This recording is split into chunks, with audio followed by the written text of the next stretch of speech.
Good evening and welcome to Athens City Council. It's Monday, October 26th, 7:02 p.m.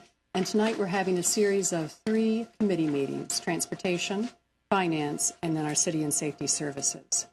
We'll lead off with the Transportation Committee chaired by Councilmember Patton. We sought some input this year as to how to do the holiday parking. Since we've upped the amount to park in the parking garage, and with the improvements and the bond that we're going to have to pay off the loan, we have not been giving as much free parking. So we reached out to the Chamber of Commerce and came up with a compromise. So I want to share that with Congress, share that with Council. Can I see the pay raise? Right. Though we do get things done. So the dates that we're looking at for suspension of parking fees are, let's see, let me read this. Okay, I'm on the wrong one. I'm talking about the continuous parking issue. Okay, sorry guys, I've got to go back here.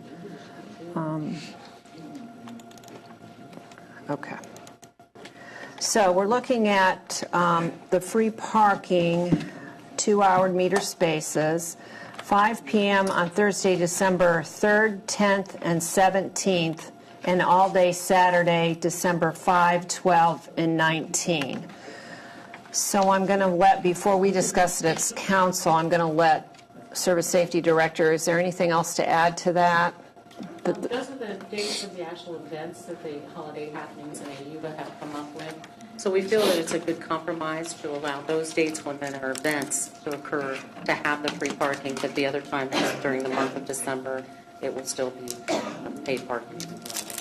Because if everyone recalls, we used to offer free parking a good portion of shopping season. Correct.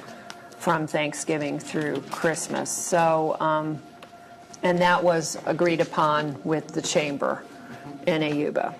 I don't know that AYUBA has been told that it just came directly from the Chamber, and speaking with Don and Wendy, who have worked closely with AYUBA regarding the holiday happenings. So. Right. So we're talking about special events. They do the Santa, and they do the cart, the horse-drawn cart, and do the rides.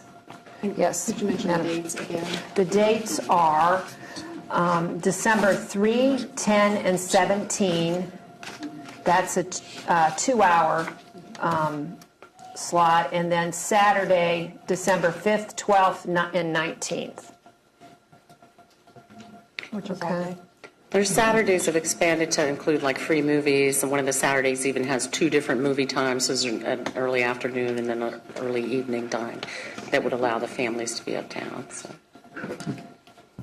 Okay, any questions on council? Everybody okay with That that? sounds like a reasonable compromise. Reasonable compromise. Encourage people to come up to downtown, to the uptown area, to take part in the holiday activities. Okay. All right. So the other is generally over the break at Ohio University. We suspend our 24-hour continuous parking rule on our city streets. And that would be from Monday, December 14 through midnight Friday, January 1st. So we just need to bring that ordinance forward next week as well. Is there any questions or concerns on that? We've done this for how many years now? Debbie may know more, but I know that a lot of people go visit family during the holiday time. This kind of arrests that whole issue of trying to move your car in 24 Right. hours. And the or have streets guests. are pretty empty over the Christmas break, especially between Christmas and New Year's for parking purposes. Okay. All right, so we'll bring those 2 ordinances forward next week. And I don't believe there's anything more for transportation. It's only December Richmond. Oh, just that we're going to track a final for Richland, that it could be a month before they want to close that out, be prior to the end of the year. But because there were storm and water and streets, it's just a lot of number crunching, so that will be forthcoming. But we certainly do encourage everyone who maybe stopped going and doing business on Richland to return, because the street's in great shape and looking good, and we hope that everybody finds their way there. Okay, that's all I have. The other miscellaneous, and it kind of bridges both you and finance personnel, is Michael Lockman is hoping to get a jump on ordering the next year's bus. It's essentially 100% capital payment, but again, they'd be paying for this. They'd be doing the ordering for it. We just have to do the mechanism of accepting it and authorizing them to actually put it in the order, I think. Well, we talked about that quite a bit. But we don't know if we'll have that ordinance for next week, or will he? I don't think we need to have it till the end of the year. But again, all he's trying to do is order the 2016 bus early. And the other one, of course, is a van. I think it was discussed last time, too. But that he's waiting on the final outcome of the JARP grant. Okay, just so you know. Okay. One question on that. Will they need I think it took about 6-7 months last time from the order till delivery. It was a long lead time there. Yes. Is he going to need the same thing this time? So make an order in January and hope for delivery in June? That's why he wants to jump on it. He'd like to get it ordered in December so he can get somewhere around June, I guess. I see. Yeah. And I just bring it up because he doesn't require any action right now, but he would like to get something rolling before the end of the year. So I bring it up to both your committees, actually. Thank you. It straddles both of them. I would contend it probably does need legislation. Yes. I'm checking with the auditor's office in terms of, even though it's a pass-through, again, we have to identify that capital improvement is coming through the system. So. And in terms of transportation, too, I don't know if you're in the loop with, Mr. Lockman mentioned the idea of trying to go for a day pass, do some remarketing of how we sell our fares for Athens Public Transit. In particular, we have a number count. We have, but he'd like to put a day pass in there for X amount of dollars. You can drive off, go around all day. The other one is, I think, a change in terms of when, like an 180-day pass goes into effectiveness. I guess what you're seeing is some people are saying, well, it expires this day, and I can't get up here because it's expired now, and I'd like to get one that overlaps, that has a new start date. In other words, a flexible start date. I told them to look into it, and we'll go with it. Again, anything that will improve ridership and marketing is, to my mind, okay. And it's not so major, requires a public hearing. We discussed that at our last transportation advisory, and I kind of hadn't heard anything since that point. So maybe he'll have a final at our next advisory meeting. Probably so. Okay. Thank you, Mayor. That's all. That's it? Okay, we'll move on to Finance and Personnel Committee, and that's chaired by Councilmember Reisner. Thank you, Madam President. Got a few bullet points here on our agenda tonight. So first off will be the non-union benefits vacation accrual issue that's been before the city, I think, on 2-3 months now. And after that, we'll talk about classification compensation plans. We'll have a talk from Clemens and Nelson Associates, consultants. Hopefully they'll be here on time and present. And then we'll go on to municipal income tax amendments, appropriations, and miscellaneous. So, try not to make the night too long, but I think there'll be a lot of discussion from different stakeholders and things. We'll talk about the non-union benefits first.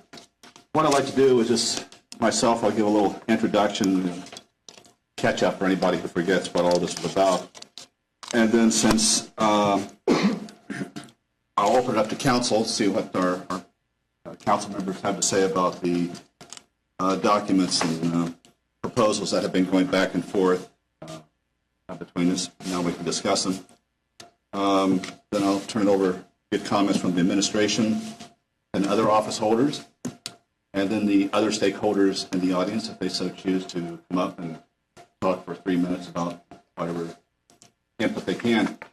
So in way of introduction, let me say that since this began, I think back in September, when I first got involved with it, I've been soliciting and going and talking with people, and people's been approaching me. And I have heard from employees representatives. I've heard from the administration, from the mayor, the public service safety director. I've heard from members of council. I've heard from other departments such as the auditor's department, the fire department. Just about anybody, human resources has contributed. Everyone has been sending in their ideas, suggestions, and ways that we can deal with the issue of how to ensure that our employees who have been accruing vacation time through their normal employment can somehow utilize that accrued vacation within a reasonable period of time without losing that benefit. And at the same time, having the city's liability to that at some point in the future eliminated. So we're trying, it's a balancing act, trying to make things fair. And I'm sure that no matter what we come up with all the great minds in this room, it's not going to please everybody, you know? And that has never been my intention. That's impossible. The only thing I'm trying to get is something that's fair. If it's fair, I can live with that. The fact that some people won't like it or like parts of it, or even myself, I can live with that too. I got tough skin. So having said that, in terms of introduction, I think members of council have got the latest drafts of a section of ordinance. The way we're approaching this is that we're at that period where we're doing our annual review of non-union employees' benefits. It's a rather large package of different things, vacation pay and so on and so forth. It's all one ordinance. Now, that we had two approaches with this. We could take the vacation accrual issue as a separate ordinance and leave the non-benefit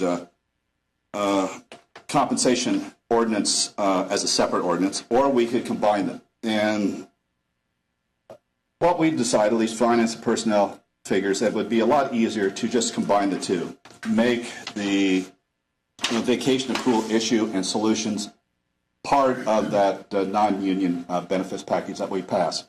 That way, over time, since the non-union benefits package has to be renewed every year and is considered, like we're doing right now, and this is going to be considered into November, and then hopefully we'll get everything passed by mid-November, end of November, I hope.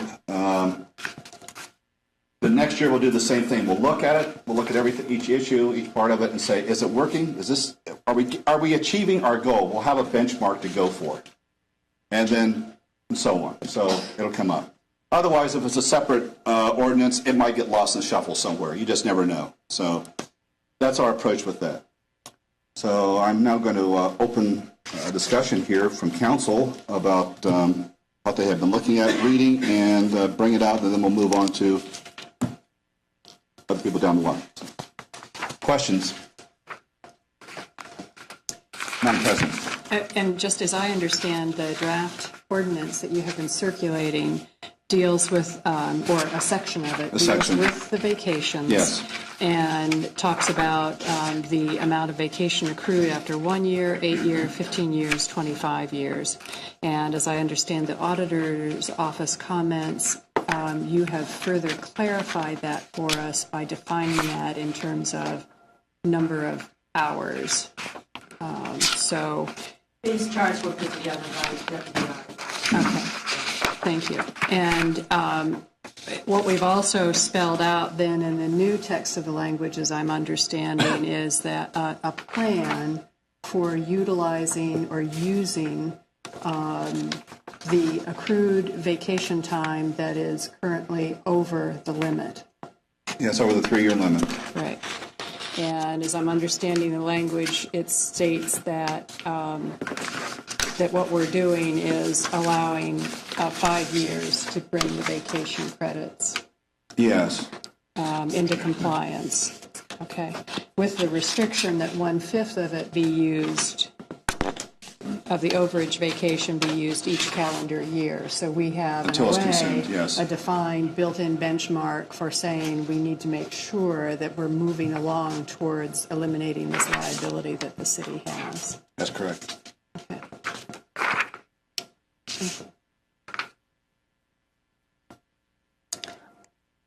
Yes. I have one question. I would just like clarification on, I don't see that there's a section number. Under section B, Section D, B, as in Bob, little where it Bob. says effective January 1st, 2016, employees shall only be permitted to accumulate vacation credits of up to 3 years of their earned annual length of service. Does that mean that, say, I've worked for the city for 25 continuous years and have earned five weeks of vacation credit each year, I can accumulate 15 weeks of vacation? Because that's 3 times. Wow. Are you, Which form are you reading from? E, she's looking at what I would define as E. E. E. E is an egg. okay, so they're numbered differently on the At different least versions. mine's E. Lord knows which copy you may have right now. Here's the paper version, Jennifer, that might be. This has been through many Okay, revisions. so it's actually in section E. Right. Try not to use paper. E is in Edward. So I'm not mistaken in my understanding that someone can accumulate up to 15 weeks of vacation in a year. Yes. Right. Over 3 years. 5 weeks in a year. Divide by 3, it's your 15 weeks. They can accumulate that much over their span of service. But only 5 weeks in 1 year. They can only take 5 weeks in 1 year. They can only accumulate Accumulate. 5 weeks in 1 year. But over so 3 years of if I service, had accumulated those 15 weeks and retired at that point, I would be paid out for 15 weeks. that's it. Wow. I don't know of any other places of employment where you can accumulate that much vacation. So that's why I was asking for clarification. And I think that, Yeah, go ahead. and I think what you're looking at, when those years length of service is actually was created under the ORC. And so then, by being created under the ORC, then each entity, whether it be state, county, city, township, village, they all have that same rule to go by or guideline. But you're right, it's a very, very good benefit to have. That's been our standard practice for Yeah. 30 years now. And I think for the sake of fairness and consistency, up to this point, that's what we're bound to do. But into the future, after that is burned out, then hopefully we won't have quite so much accumulated time. Any more Okay, we'll go to the administration. Oh, okay, Councilmember Patterson. So, help me out here. You said after time, That's okay. something will burn out. I'm assuming you're talking about leave, not people. But I'm out there right now. someone's still entitled to earn 3 Yes, they are. no matter what. Yes. So they can always carry 3 on the But books. they will not be able to. Yes, I'm sorry, I'm having a little senior moment here. Accumulate more. Right. Yes. Right. And that's what you're referring to as burning out. Yeah, is yeah, that will go away. That will go away. The ability to accrue beyond that, and which is what has created so much angst. In other words, you would be able to have 15 weeks in a day. You'd never go beyond 15 weeks in a day. So Right. you only have 15 weeks. That's right. You come up to that day when you'd lose it, Or you take it. or you take it. Right. And I encourage people to take it. I mean, that's what vacation is for. And they earned it. And they earned it. I mean, it's there, so please utilize it. Mr. Mayor? Oh, Mr. Canterbury. under G of the same paragraph, or in the same pamphlet here, it says employees holding hours in excess of their limit as of the last day in December shall be given 5 years to bring said vacation. Yes. Number one, I'm not sure how many employees are right now beyond that limit right now, 3-year accumulation. And are they in excess that it would take 5 years to use it, or can you bring it down to where, 5 years seems really excessive? I understand that, and we've been around and around on that issue. The fact is, we do have a couple of employees that, because of the amount of time they have accrued, some in excess of half a year. If you were to lower that limit down to say 1 year, 2 year, 3 years, they would just simply disappear for 3 months. And some of them are in critical positions. They disappear. One, what are we going to do without that person to keep a particular system up and running? Then they come back after a long, lengthy absence. Now they're relearning their job again because things change. So I'm trying to avoid a situation where you have people gone for long periods of time in critical systems, or at least it causes hardship with the city. Somewhere or another, we have to fill in that gap. If a person's going to be gone for a couple of months, to get rid of their excess accrued vacation that they have accumulated through due diligence and work, then what do? We find someone as a temporary replacement? Do we bring in overtime people? So I think it'd be better for the city to give them enough time so that the vacations that they do take are not extended leaves of absence, that they're more within a normal range, 2 weeks, 3 weeks, something like that. And then if it takes them 5 years to do it that way, then that's what it'll take. I would hesitate to try to come up with a dual system of some employees who do not have that much and put them under a different time frame as these people. Just for the sake of fairness, I just don't think we should go that way. So, yes. One more question. Is there a process in the city to where, like, employees that get sick, they donate like sick time over? Can the same thing be created like on vacation time? So that employees that are off sick or whatever, that other employees that have X amount of time could donate over? As far as I know, there is, and there is one about sick leave, I believe, but not vacation. I've never heard of anybody wanting to donate their vacation time to someone. And I've not heard of a system where you donate vacation time for sick time for somebody else too. It's crossing systems maybe, but good question. Yeah, something hadn't occurred to me. But okay, Mr. Mayor, I think we're ready. Nothing much to add. I just was, I think Steve clarified it. And again, this is after 5 weeks after 25 years of continuous service. You're talking about somebody who spent most of their life in the system, so they get 5 weeks accumulated vacation. Right? Only with a service with this municipality. Yes. As opposed to those of us that might have public service from other entities. I couldn't hear you. I said only for service within this municipality. So you can't be swapping if you move from different municipalities. Can't migrate it from the county. That's an ORC requirement. That's not just a city requirement. That's my understanding. It's a choice that was made some years back by the city of Athens. And under ORC 9, It's also under ORC. you can do more than what the revised code is, you just can't do less. Right. And that was their recommendation under the revised code, that you couldn't transfer your time.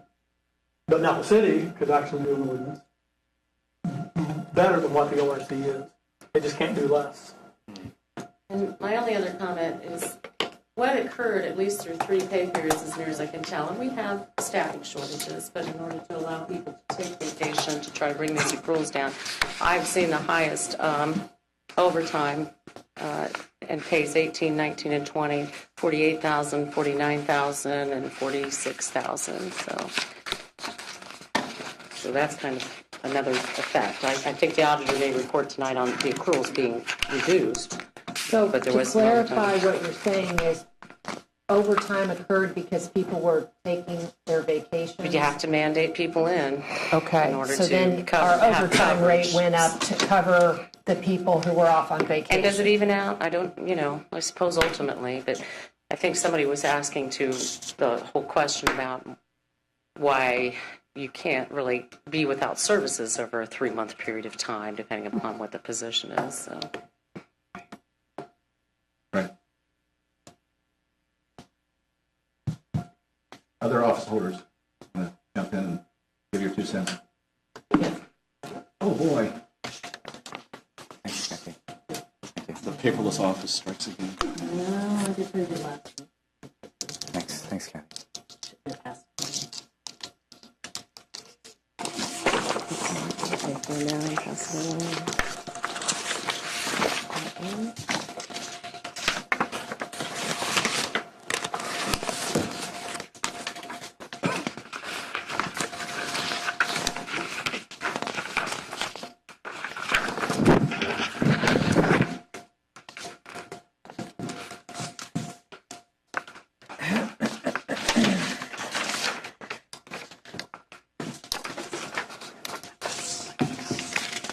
Good evening.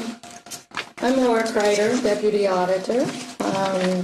Also, just before coming to the City of Athens, I worked for Hocking College for 22 years, and 17 years of that time I spent in human resources.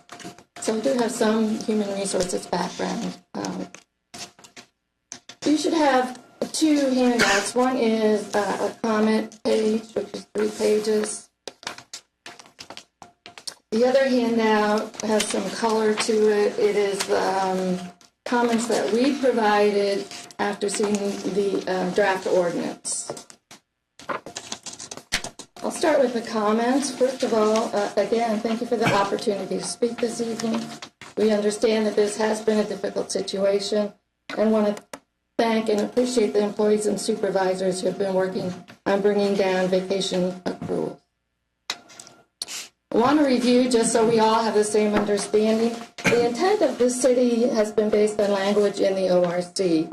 It's been that if all employees, union and non-union, are allowed to accumulate paid vacation up to 3 times what they receive for vacation in a year. Although this has been the intent of the city has never actually capped the accrual within its record-keeping system. So employees will see a larger amount on their pay stub. There's no written or stated policy that allows employees to accumulate paid vacation without any limit. The city, upon the separation of an employee, has provided compensation to the employee at the employee's current rate of pay for all lawfully accrued and unused vacation leave to the employee's credit at the time of separation, up to the maximum of 3 times the employee's accrual rate. All employees, including all union employees, are required to schedule 1 week of vacation on consecutive days each year. All employees, union and non-union, are allowed to accrue paid sick leave without any kind of limit. Sick time is supposed to be used for sick, whether it's for yourself or for a immediate family member, whereas vacation is really used for time which is not related to illness. The total amount of unused accrued paid leave for employees is a cost to the city, and that's both paid sick time and paid vacation time. Those are both financial liabilities and have to be reported on our audit statement. In July, the coverage for the overage of just the amount above the maximum limit was $200,000. That doesn't include anything within that 3-year limit. So we are really only talking this evening about what goes over the maximum or the 3-year accumulation. In July, or at the end of July, we looked at the vacation accruals. Actually, the auditor had 2 times previously alerted the city about vacation overage. So in July, we looked at it and came up with a figure and obviously put out a memo which has brought this situation to the forefront. As of that time, we have 84% of our employees who are within that 3-year amount of accumulation. Only 25 employees, or 16% of the employees, are over the 3 years. Why should we have limits on paid vacation? Unlimited accrual of paid vacation puts the city in a much more costlier and riskier financial liability because it's paid in full up to the maximum of 3 years. And again, it's at the employee's current rate, which I think is important to remember. And this is paid out when any employee leaves for any reason from the city. Sick leave, however, is not always paid out. It's only paid out when somebody retires, and they have to have a certain number of years of service. And then it's paid out only at a portion. It's not paid out fully.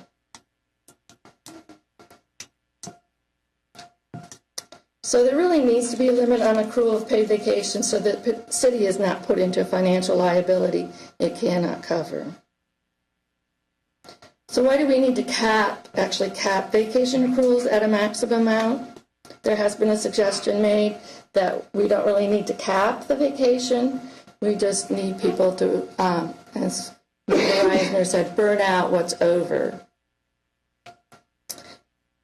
The problem with that is that people who are earning vacation, they earn it as they use it. And so we get into a position, especially the higher paid employees who've been here longer, who accrue at a higher rate, they're in the potential of increasing at a faster rate than they can decrease their vacation.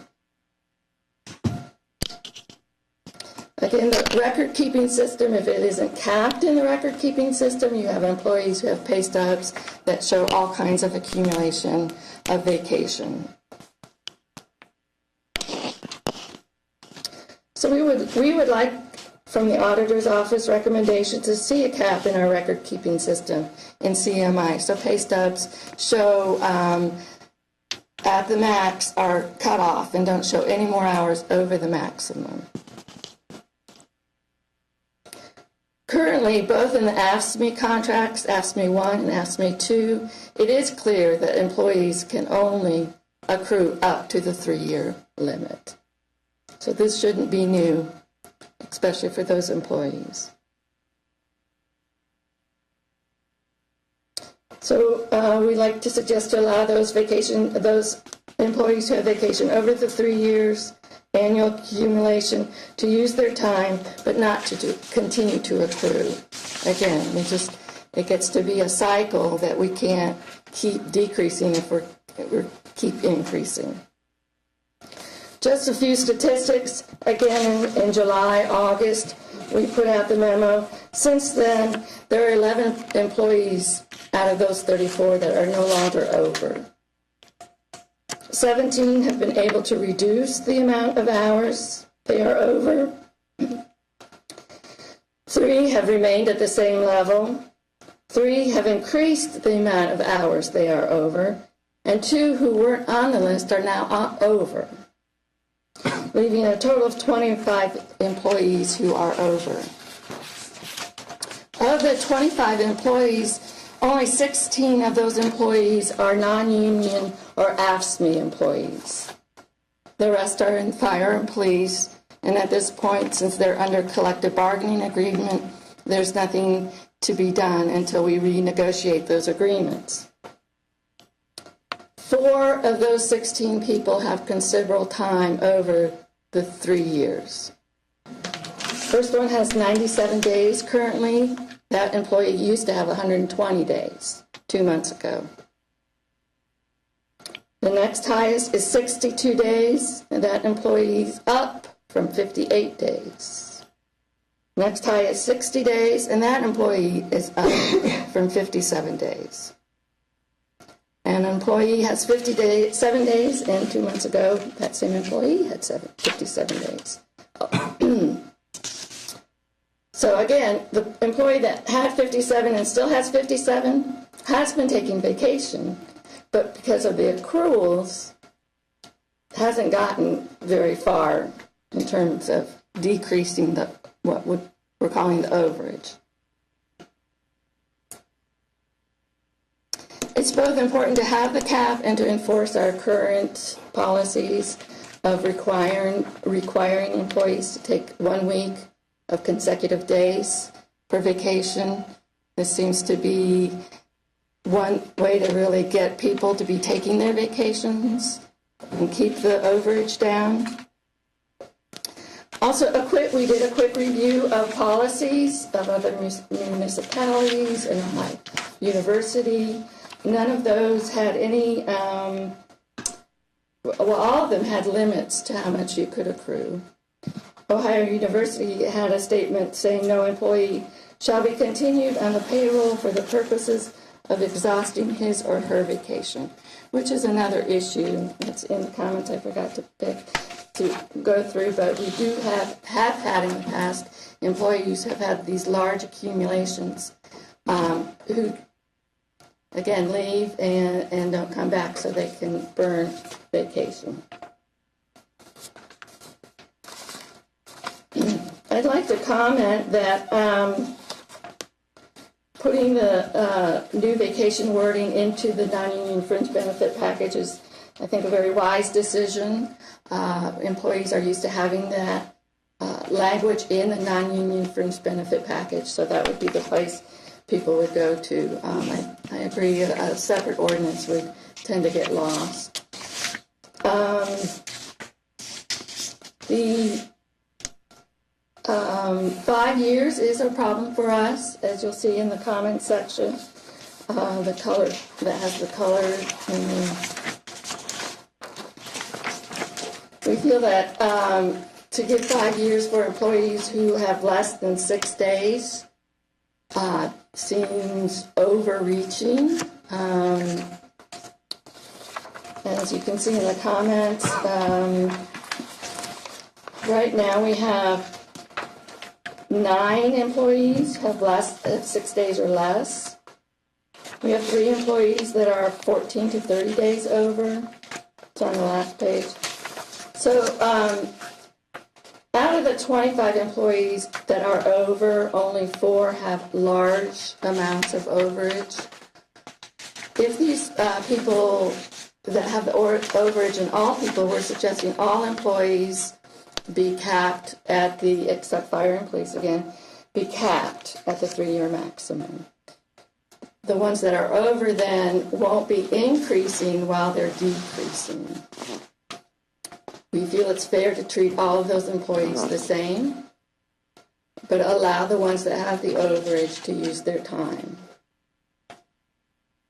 Over the last 2 months, you can see that there's been a lot of vacation used.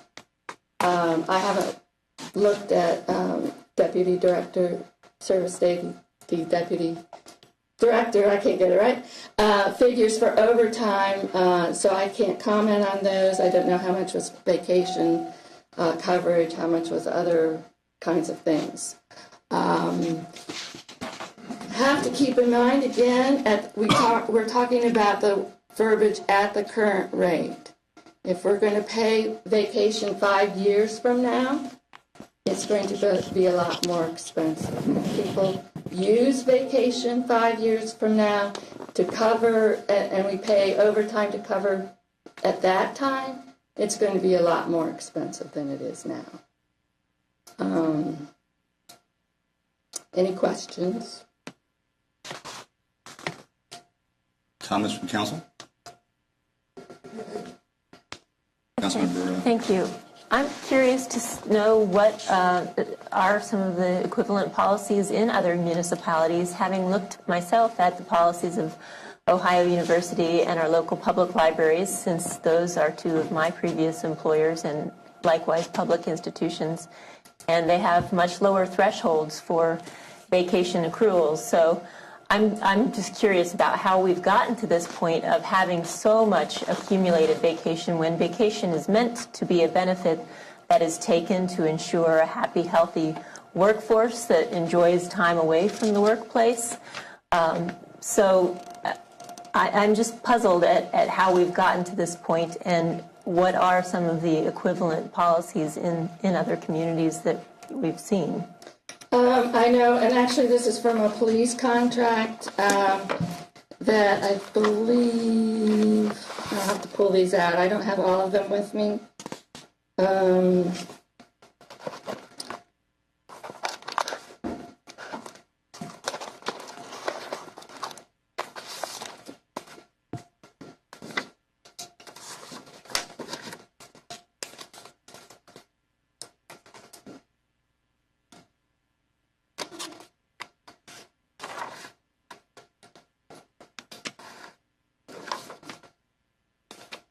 This is a police contract. A member may carry over from year to year a maximum of 40 hours of accumulated leave. This is the city of Reynoldsburg.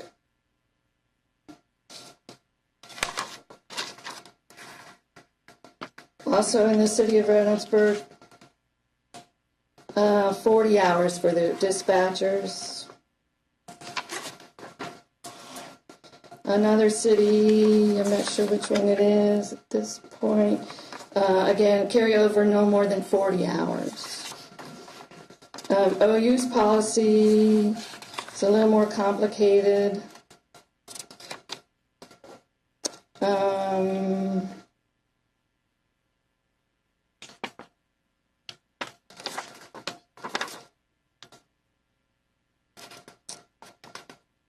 They actually say that theirs is a 3-year. Well, it depends on the appointment, classified, unclassified.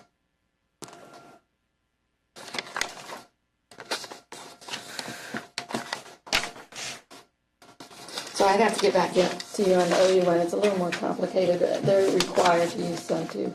Yes. I think OU on the bargaining unit is 3 years. So about every local entity in the county of Athens are basically based on the same 3-year accrual rate. Only for my time on the county, that's why I know that. Because the county was like that, my time on the Seams board was like that.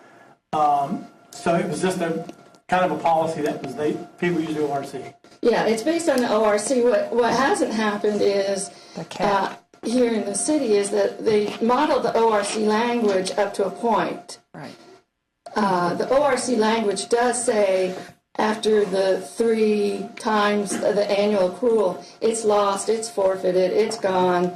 It's very explicit in the ORC. That piece didn't seem to get carried over into the city policy. I know at Hocking College it's 25 days. So historically, we don't know when that policy was written. Do we have a date? We have one historical policy where it was written that they couldn't, I think, during Sarah Hendricker's term. Okay, so that's 20 years ago.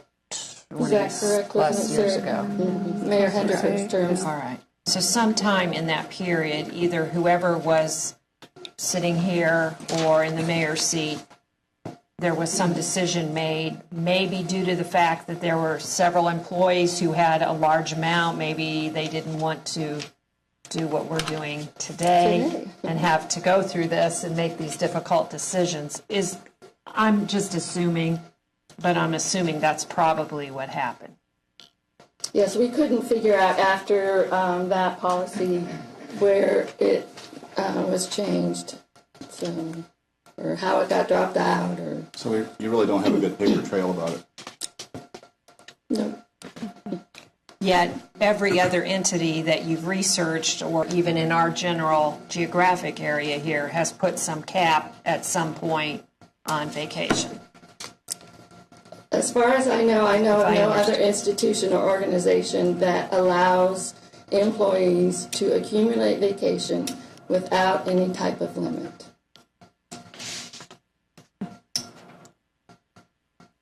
I can't, that's from my knowledge.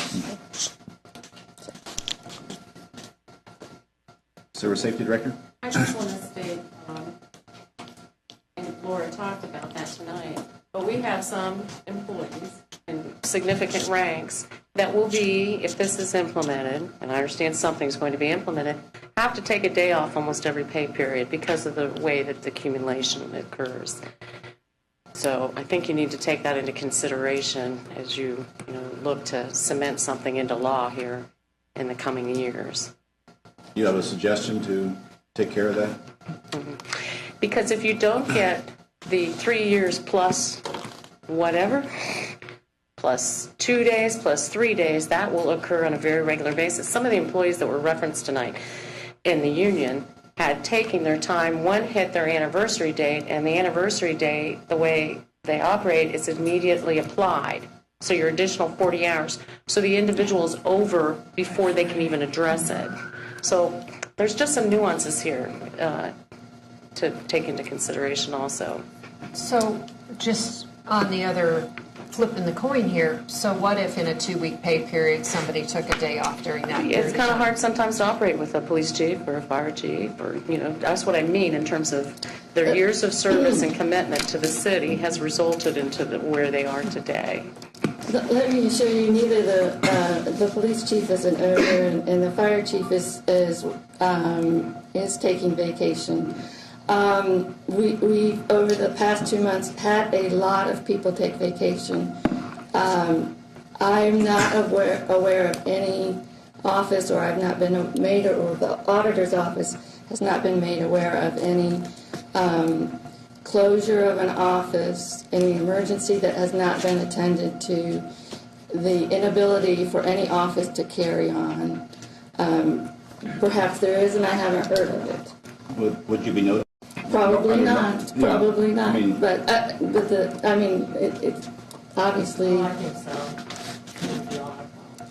You can address the question to the Service Safety Director. I am telling you that there are nuances involved in this, and the reality is such that I had a union member who had to take additional days to drop below in advance of that anniversary date.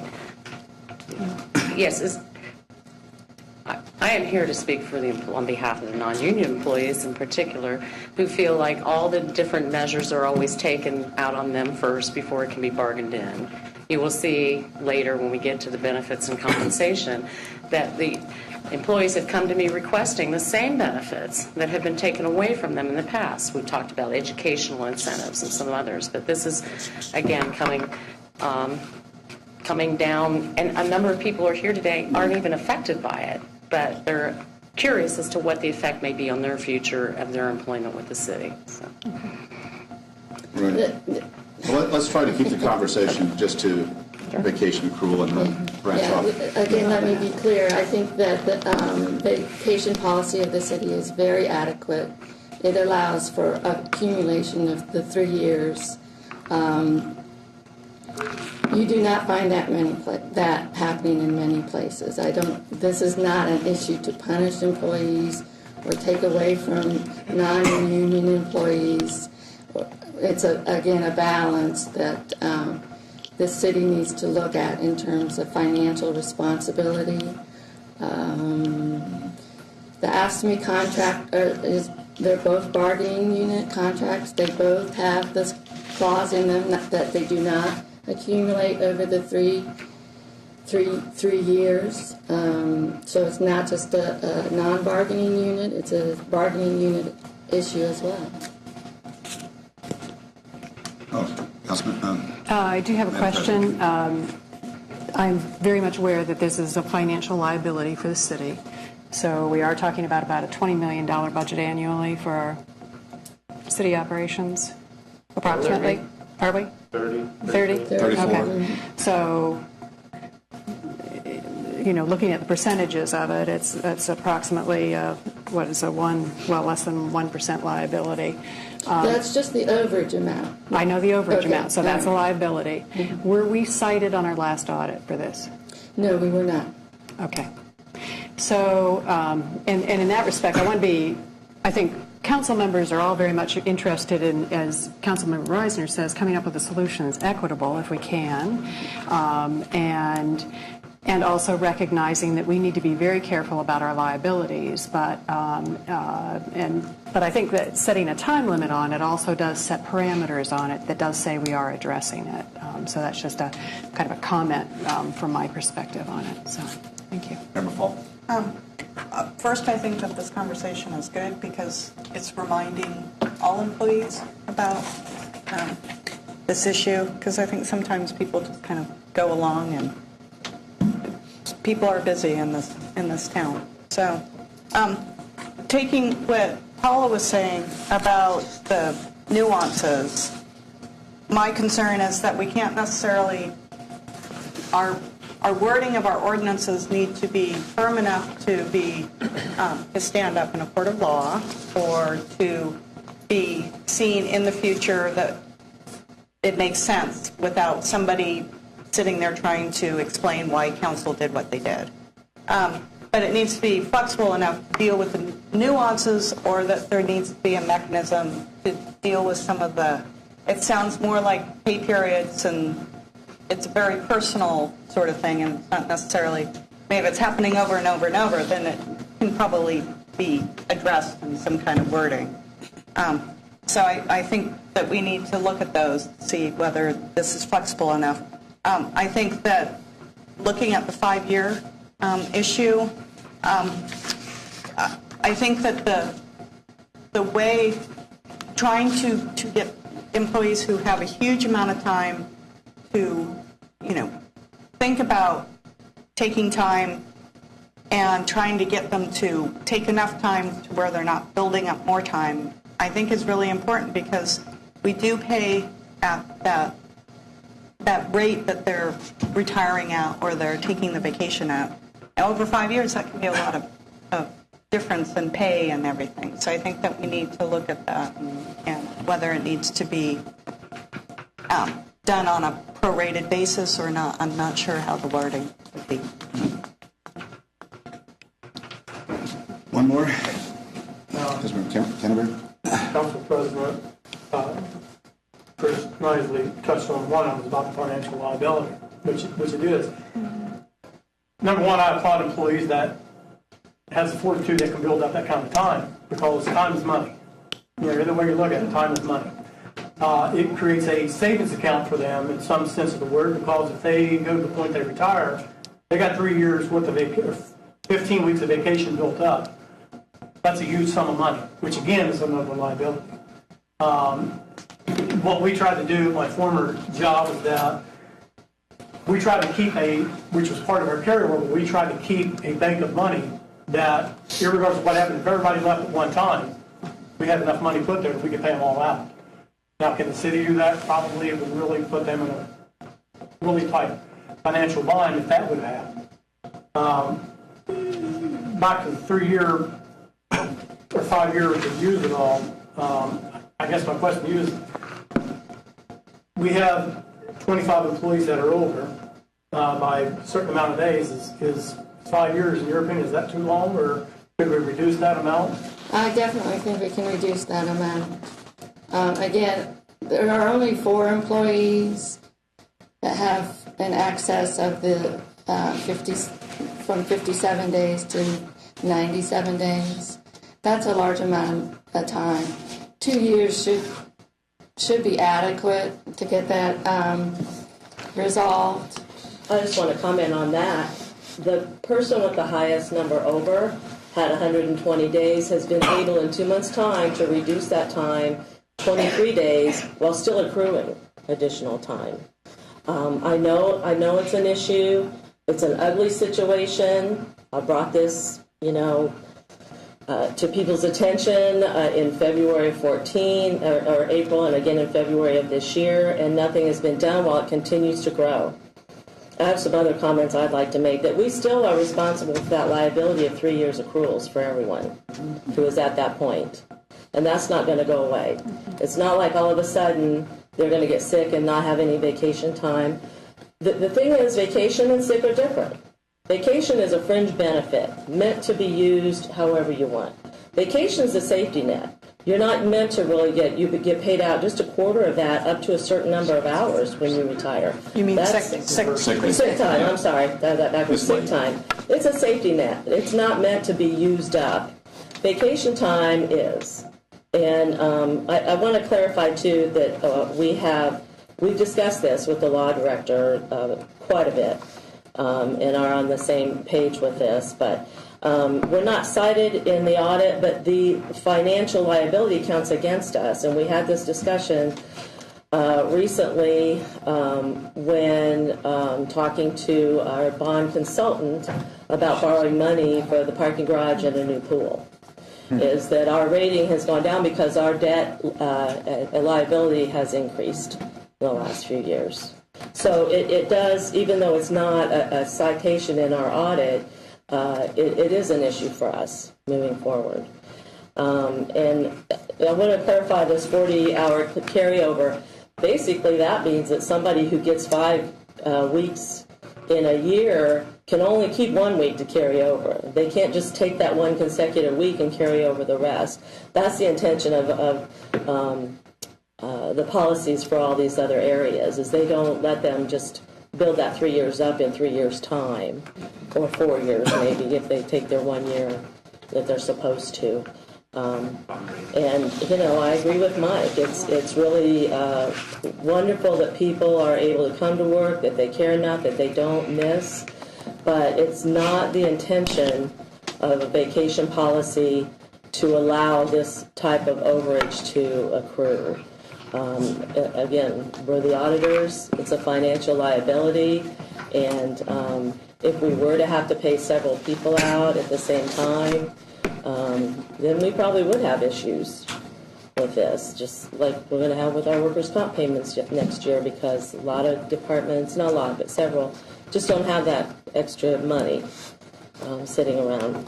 And I just want to remind you that we have 172 employees right now who earn vacation, with only 16 of them over, and only a handful of people who really probably couldn't get in there within their 3-year limit by the end of this year. We have 2 big holidays coming up. As I said, this one employee was able to, bring his accruals down 23 days while still accruing. And he's, of course, at the top of his accrual rate, I'm sure. We have many departments that don't have this issue at all that have been able to pay attention to this. It's just a handful of people, and I think it's a mistake to drag it out for 5 years. I don't think you can say just these people can go 5 years, and why wouldn't you hang on to your 10 days and take 2 a year or something like that, so you can get at least 2 of them at your rate in 5 years, which will be 5 years worth of raises and an increased payout. I Madam President here. just one question on clarifying the ordinance, because I didn't think that the intent was to continue this. You have 5 years to lose. I thought that was just a one-correction. Right, but it would apply to everyone who's over right now. I think people are thinking there's a few people that want 5 years or feel they need 5 years, and I understand. I'm like Jeff. I'm not happy about this situation. I'm the lightning rod getting all the attention about this, but it's my responsibility to address it. I think it's too long. And you can't apply it to people that have a lot, which is just a handful. Anybody who has 2 weeks, you have to let them take 5 years too. You can't say, well, you can, but that's not what the ordinance says the way it's written right now, is what I should say. Well, And your recommendation is how many years? Well, we think they could do it in 2 years, but, maybe we can reach a happy medium. The thing is, there's so many people, there's just, the number of people who were over when we sent this email in August to 2 months later, which was the deadline, dropped by a third. A third of those people were able to drop off. And it's just an issue that we really shouldn't drag out. But I understand, that there are a few people that, you have to take into consideration. But I think there should be maybe a happy median in there between the 5 years and what we recommend. The other thing is, like you said, in 5 years, they're going to have 5 raises that they're getting paid out. So when they take that time in their 5th year, we're going to pay someone overtime to do their job, which will really just cost us more. So we're paying them at an overtime rate now. We'll be doing that whenever they take them. It happens all the time when someone's out. we pay someone else to do their job. But we're paying it for our rates now. Just to clarify, too, the recommendation is that we looked at the number of employees and we broke it into two groups, Group 1, Group 2. Group 1 having 41 hours or more, being allowed a 2-year time span. People with 40 days, 40 days or less would be a 1-year time span. There are 9 people right now that have 6 days or less. That's 6 days to use over the limit. Which 5 is very years, manageable. 5 years to use 6 days seems overreaching. Can you, Councilmember Patterson. couple things. Can you restate again the numbers of days that whoever has the most accrued has over? It was 100 97 It's at this 97 point. now. They started off with 120 and dropped down and dropped down to 97 at this in a point. 2-month period of time. Yes. My concern with that is what strain is that placed on individuals that are working that same department? But, you know, And I understand that, but I think that council, I think there needs to be something worked out for that handful of people so as not to encourage the people that don't have very much to just hang on to their Take overage. for 5 years, okay. For 5 years. But what I was getting at was, I mean, there's the compromise in here, 40 days or less gets a year and change, 41 days or more gets 2 years.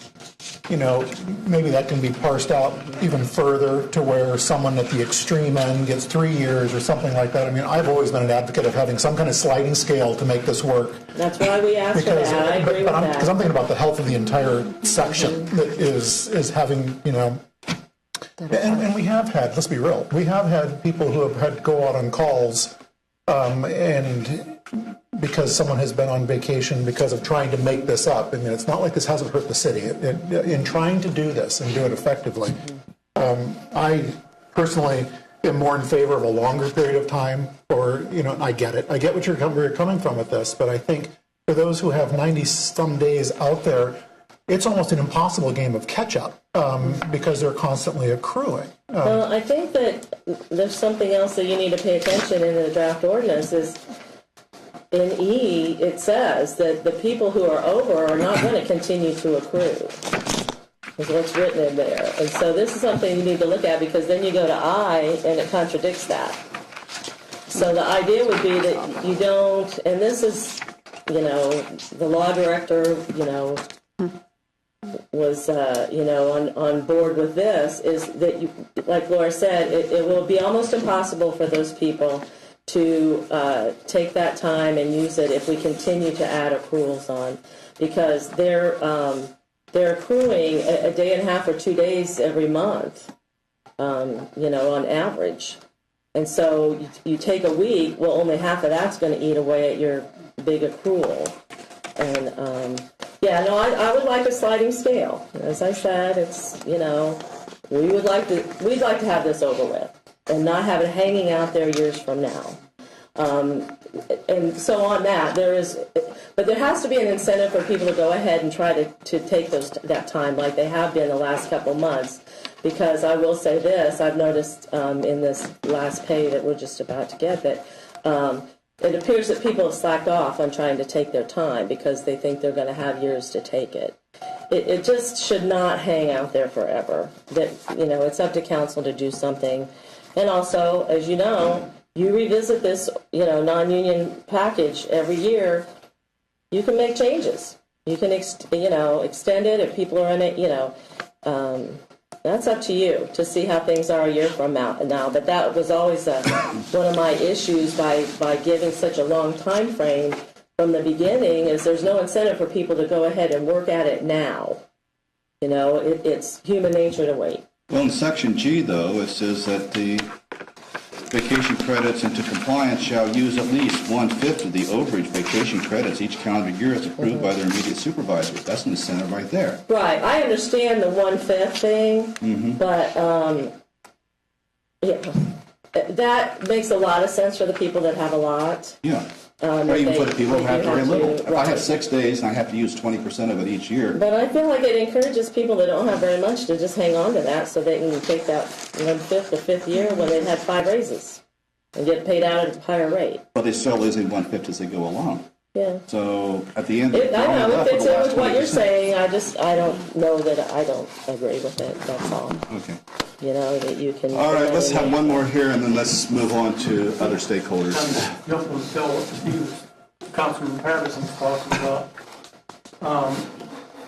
The employees that had 120 days down to 97 in 2 months, you know, when the employees took that, how was the service affected? You know, I mean, By overtime that or not? or not, you know. Well, you You know, can't what was the not. work completed, or was it? Oh, I think we got our work. And then has anyone been paid, like, over the 3-year limit? When they retired, has anybody been paid out over the 3 years when they retired? No, but I'll tell you, it's pretty clear to me that there are 2 people that have a large amount accumulated that thought that they would get paid out that full amount. Because someone else who retired from their department recently did get paid out their full amount, but that person only had about 2 years accruals. So yes, often people do get paid their full amount of vacation, but only if it's at the 3 years or under. The other scenario is that they take the time before they retire. Yes, we've seen that many times in the last several years where they're retiring in June and you don't really see them after March or April, or they start, if they're retiring in the spring, they start in October and they, take a couple days off, every week from then till then. That's still a hardship on the departments to have someone on the payroll that they can't replace, but they're not actually there and working. right. So it's the same thing. There's always like an error on the side of the employee too. Like, Mr. Reisner, before you go to, I know you Yes. want to do other stakeholders, I just wanted to know in my mind, was the intent, I thought the intent of this ordinance, and maybe I'm not reading it correctly, was that the excess doesn't kick into the 5 years out, not effective January 1 of 2016. Because that's different, and I think the employees need to know if it means that as of January 1, 2016, if they have anything over, they're not going to get their accruals, the 4.6 or the 6.1. Well, that's not good. No, the employee would continue to accumulate. Would. Okay. I heard differing things, so I wanted to check on that. I don't think you can stop them. I mean, basically, No. you cannot accrue. Stop the accrual. No, the accrual will accrue. They just won't be able to get it at the end. 3 years is the limit. They can accrue 10, but they get 3.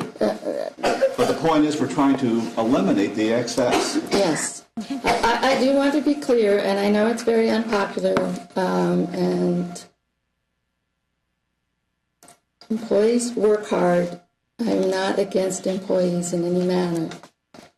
But yes, the recommendation from the auditor's office is that the accruals for anybody who currently has an overage as of the last pay in December, that they do not accrue more vacation until their overage is burned out, if you want to say, or till their vacation accrual is less than the 3-year maximum.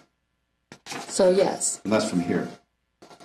yes. Okay, these are your recommendations to the Yes. ordinance that we've sent out. Okay, Yes. so we have to be careful about which apple and which orange Yes. we're referring to. Okay, so Well, if these are the you, auditor's recommendations based upon this document. yes, we took Right. your document Right. and put in our comments Right. and what we would recommend Okay. as changes. Exactly. But I think E on your document very clearly says that they'll only be permitted to accumulate credits up to 3 years. That's what it says. So once you reach your 3-year limit, you don't continue to accumulate, which is what will happen with the AFSCME contract. It's already, in our it's supposed to system. happen with the AFSCME contracts. It's in their contract that it stops. That's what their AFSCME contracts say. They're silent in the non-union. So actually, in this case, the union was ahead of the non-union in this. But the 2 union contracts for AFSCME specifically state that they will not accrue past 3 years. So, Mr. Mayor. I don't know how you can take vacation away from somebody in terms of a benefit, regardless of how much they have. Again, I looked at this as a confusion of what you were talking about, the value, the accrual value of what you get to pay back on separation versus what you actually tally up that you can use. And there's two different aspects of that. One is that there's a payout. Everybody seems to agree that 3 years is the payout maximum that you can actually use. The tally up, of course, is a different matter. Conversations I've had with some of the employees is that they use that and they look at that as a possibility if they ever get really, really sick and run out of time. Okay? Right. The other one is that some of them can't take vacations easily. I know personally from my point of view, the only vacations I have are actually more like sick time. I go and visit my father. It takes me 2 weeks to clear my calendar. It takes me a week to get the stuff off my desk. It takes another week and a half to get the accumulated 700 emails queued out, regardless of what I'm looking at when I'm out of town. Okay, so some people don't function where they have to take a week well. Some people don't act that way or work that way. I guess if we're going to say we're going to dump it out, I guess, we will have problems. I think we're down to one mechanic. We were for a period of time. I think they're both back now. That's good to hear. Okay. I know we're short in the sewer crew. I know we're short in the water crew. Well, it's a combination of this and, of course, some vacancies. Okay. So, yes, operations are affected. The overtime has gone up. We'll have to budget more overtime for next year. If I don't like what I see here, I will veto it. I'll wait 10 days, and then I'll veto it, and you'll have another 10 days to play. And if I don't like that, I'll veto Chapter 17. How's that? Then we're all on new books. Simple as that. I'm not going to, we spent a lot of time discussing this. To me, you're sitting there shoveling some good employees, long-term employees out the door. Madam President? I think I like your idea of moving on to other comments. We've heard suggestions from the auditor's office. I thank you very much. It sounds like we have some resolutions to do between E and I, although I does read they'll continue to accumulate, but we'll look at it. And at this point, what we're looking at is a draft, and that's why we're bringing it forward for discussion. I'm aware of that. So we'll continue on. Thank you. Okay. Other stakeholders in the audience? Representatives thereof? What? Thank you very much for the opportunity. And you are? For the record, I am Robert Shostak. I'm a lawyer. I represent Joe Cantor, one of your employees who has an excess number of vacation time. The discussion here has been enlightening, to say the least, unfortunately, and I have a great deal of respect for the auditor's office. I know Kathy Heckler well. They're dealing with this as if it is some sort of money issue. It is not. It is a property right created by this council and by this city. The mayor is on the money. The 5-year limit, certainly I would like it to be 10 years, Jeff. That's too long.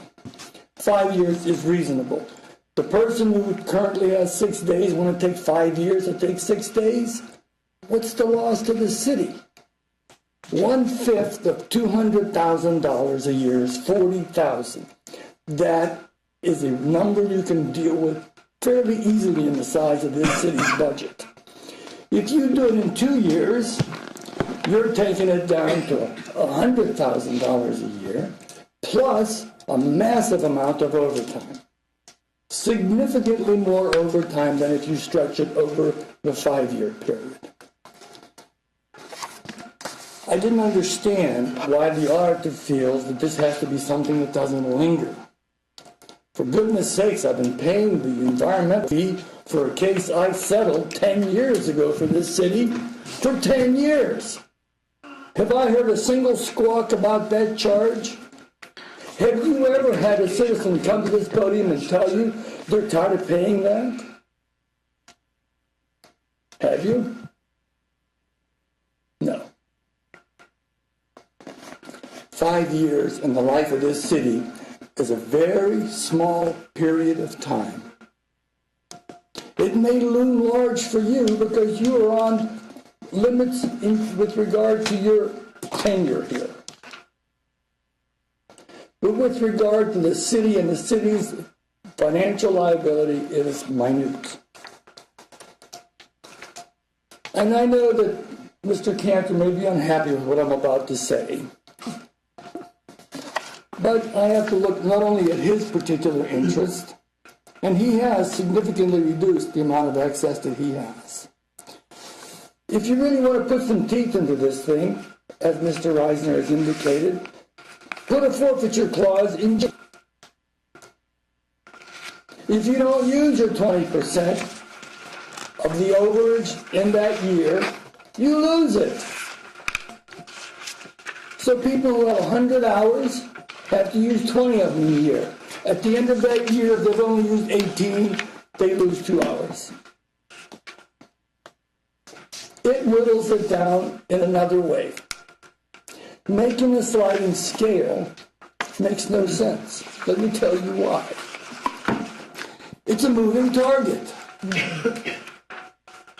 And how do you deal with it? So you make an arbitrary cutoff, 50 hours. And somebody doesn't take that 1/5 or whatever it is that is required, and now they're into 52 hours. So all of a sudden now they get an extra year or 2 years, or because they moved into a different level of the sliding scale. That would be a nightmare to administer. Absolutely a nightmare. And you're dealing, as I said earlier, with property rights. I am not the only lawyer in town who wants to sue the city. You all have deep pockets. We love that. That's no mystery to anybody sitting up there. How many lawsuits are you defending right now? I know of several. And you're not facing me. If you want to face me, fine. I've been on this council. I've been on both sides. The proposal made by the committee is an excellent proposal. It's one that my client can live with. I'm not sure of all of them, because I don't represent them all. But I think it would work, and I think it would work fine. Let me go through my notes for one more second, please.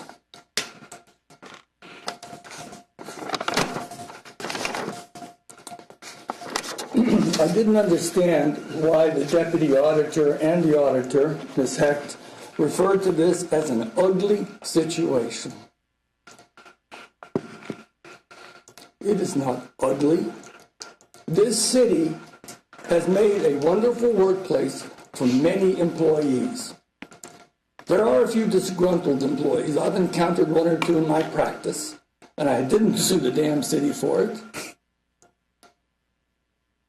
But the reason why people like working for the city is because you treat your employees well. Let's have this situation be a part of that. Treat them well. Give them 5 years. Who cares if it's 5 hours or 500 hours? If they don't use up their 20%, they lose that remainder, whatever that might be. That's an easy formula to apply. There's no sliding scale.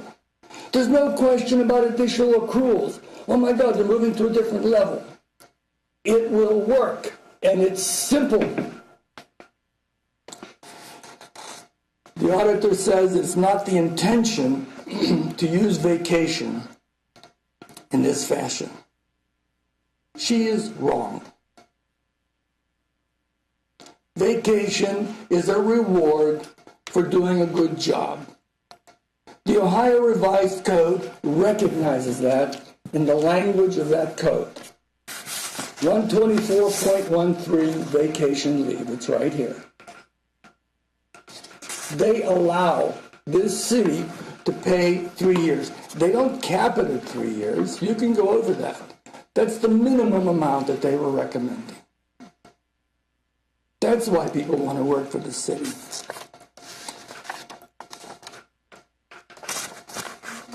I will be happy to work with Jeff on any language changes that you might want to need. Otherwise, I think what's been recommended is a good idea. I'm with the mayor on that. Do you have any questions for me? Questions from council? No. Well, thank you. Well presented. I have a response to just a couple things. Please. All right, one response. 124.13 does cap it at 3 years accruals, first of all. When I said ugly situation, this is horrible and hard. I have lost sleep over this. I know these employees. I've been the auditor for 12 years. Do you think this is easy for me to see Pam and Linda every week and know that I'm trying to, do something with their vacation? I don't want to take it away, but we have to do what's in the best interest of the city. That's my job as the auditor. I don't mean it's ugly that these people have worked so hard that they've built up all this extra time. That is not ugly, and I already said that.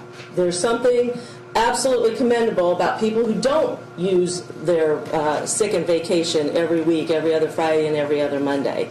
That is commendable. The ugly situation is that we've allowed this to get to this point where employees in this room have so much time that we can't keep up with it and pay them out at a reasonable rate when the time comes. That's what's ugly, is that we're talking about this right now. Not that these employees are such hard workers for the city of Athens. And just for the record, you're not paying that fee anymore. We settled that about 4 or 5 years ago. Anyone else care to comment?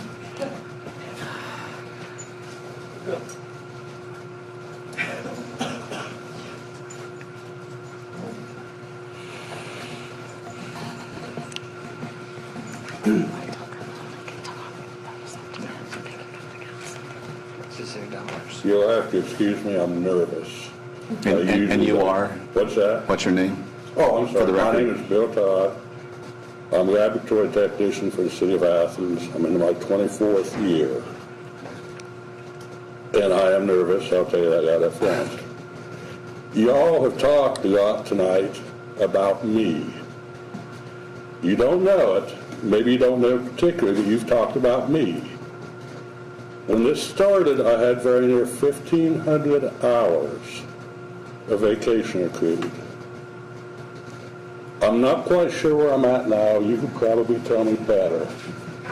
Well, we're just tracking your overage. You absolutely get to keep 3 years worth of it. Oh, I know. But see, for me, 3 years is 480 hours. Like I said, I haven't been here 25 years yet.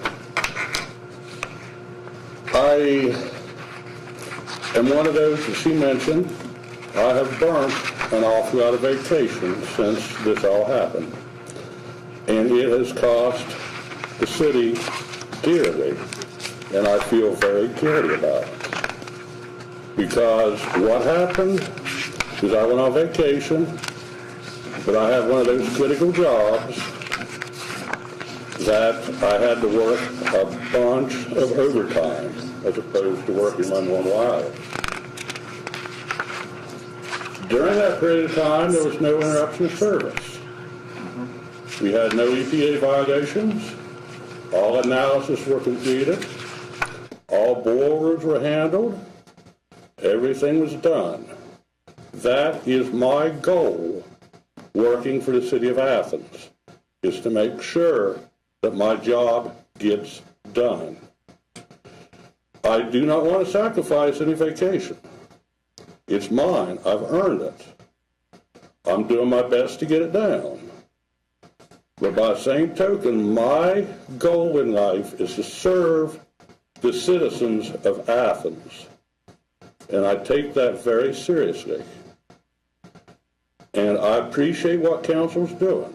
I appreciate the work that they're doing. The 5-year plan that Jeff's been talking about would work out wonderfully. It would not interrupt city services. It'd give me a chance to get my vacation down.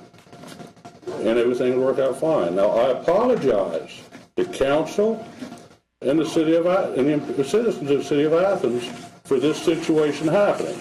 Because like I said, I am the major offender. I'm going to confess that to you. I'm sorry. But I also want my vacation. If you have any questions, you feel free to ask me. Council? I want to say thank you for coming forward, though. I'm still very nervous.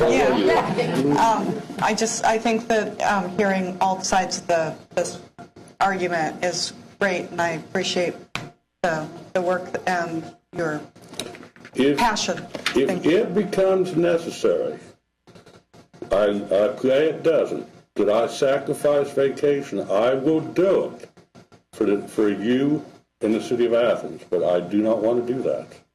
I want the time it takes to burn it.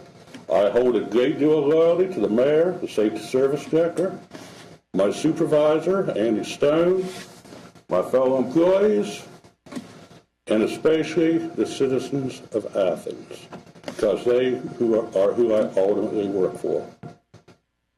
And I thank you for your time and your consideration. Thank you. Do we have any others? See someone standing up. Affirmative.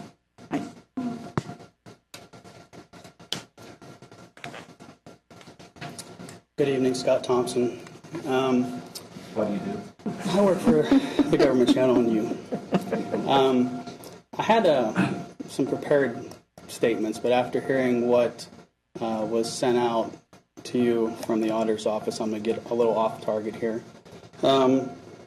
And then hopefully along the way, Jen, I'll answer your question why this has happened, why some employees have time. So I'm just going to tell you my story about how I got here, because like Bill, you've been talking about me too.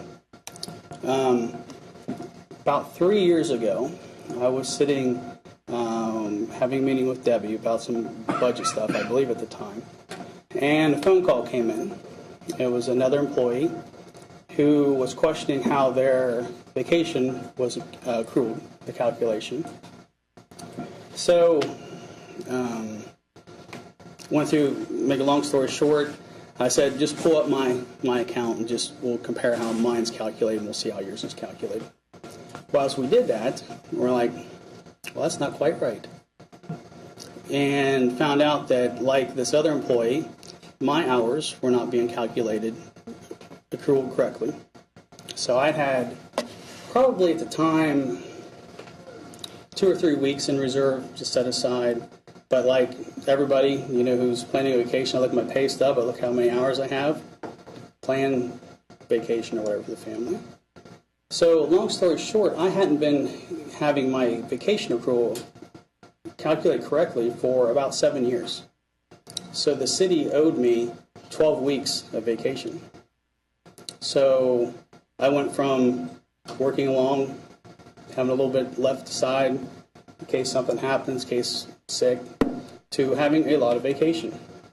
Now, myself, like every other city employee, we understand 3 years at the end of our service is what we get. And you ask anybody here, we understand that, and that's okay.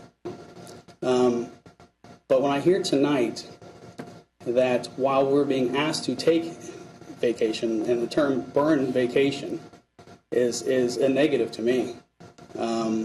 We're asked to burn vacation, meaning take vacation that you don't want to take. That's not employees taking time off to regenerate. If I have to sit at home, take as much vacation as suggested in 2 years, what am I going to do? My spouse can't take that kind of time off. My kids, I'm going to be sitting at home doing nothing.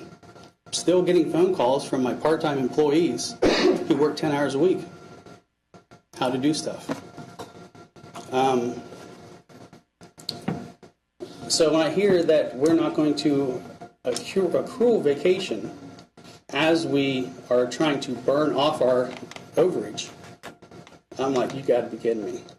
That somebody else's mistake is going to cost me earning vacation time. And that's terribly wrong. Terribly wrong.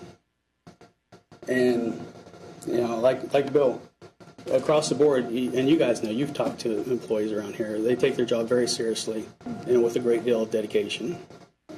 And having seen the draft legislation that council had, that's workable. That still involves me taking more vacation than I probably want to take in a year's time. But it's doable. 2 years is not doable. Not accruing vacation while you're being asked to, in my case, burn off vacation due to somebody else's mistake is not right. So, at 7:58 tonight, and quote the auditor, vacation is meant to be used however you want. That was said here tonight. Thanks. Any others? Hello. My name is Pam Walton, and I am the clerk of the Athens County Municipal Court. And I have to say, I've been working for the city going on 44 years. And to the best of my knowledge, I have no knowledge of the 3-year cap on any of the policies that I have seen.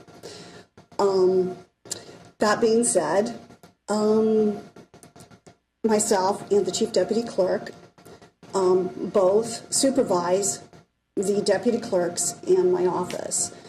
It's very difficult. We both are in that area where we both are over the 3-year limit.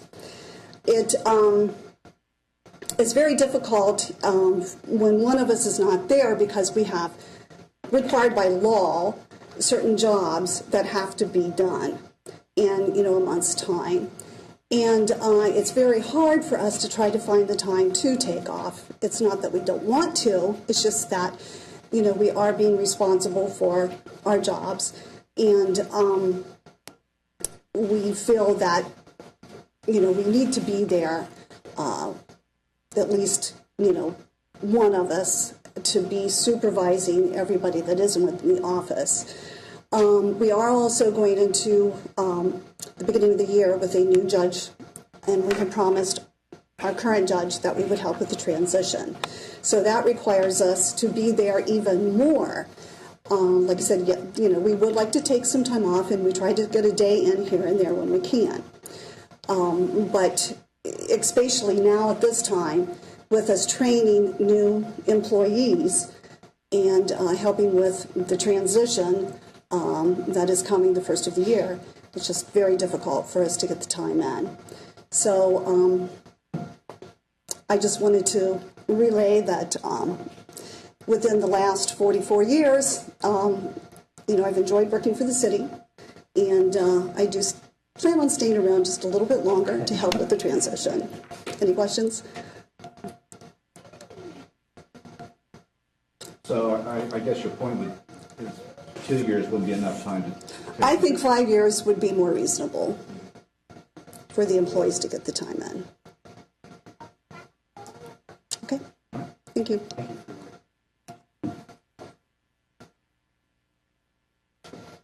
One last shot.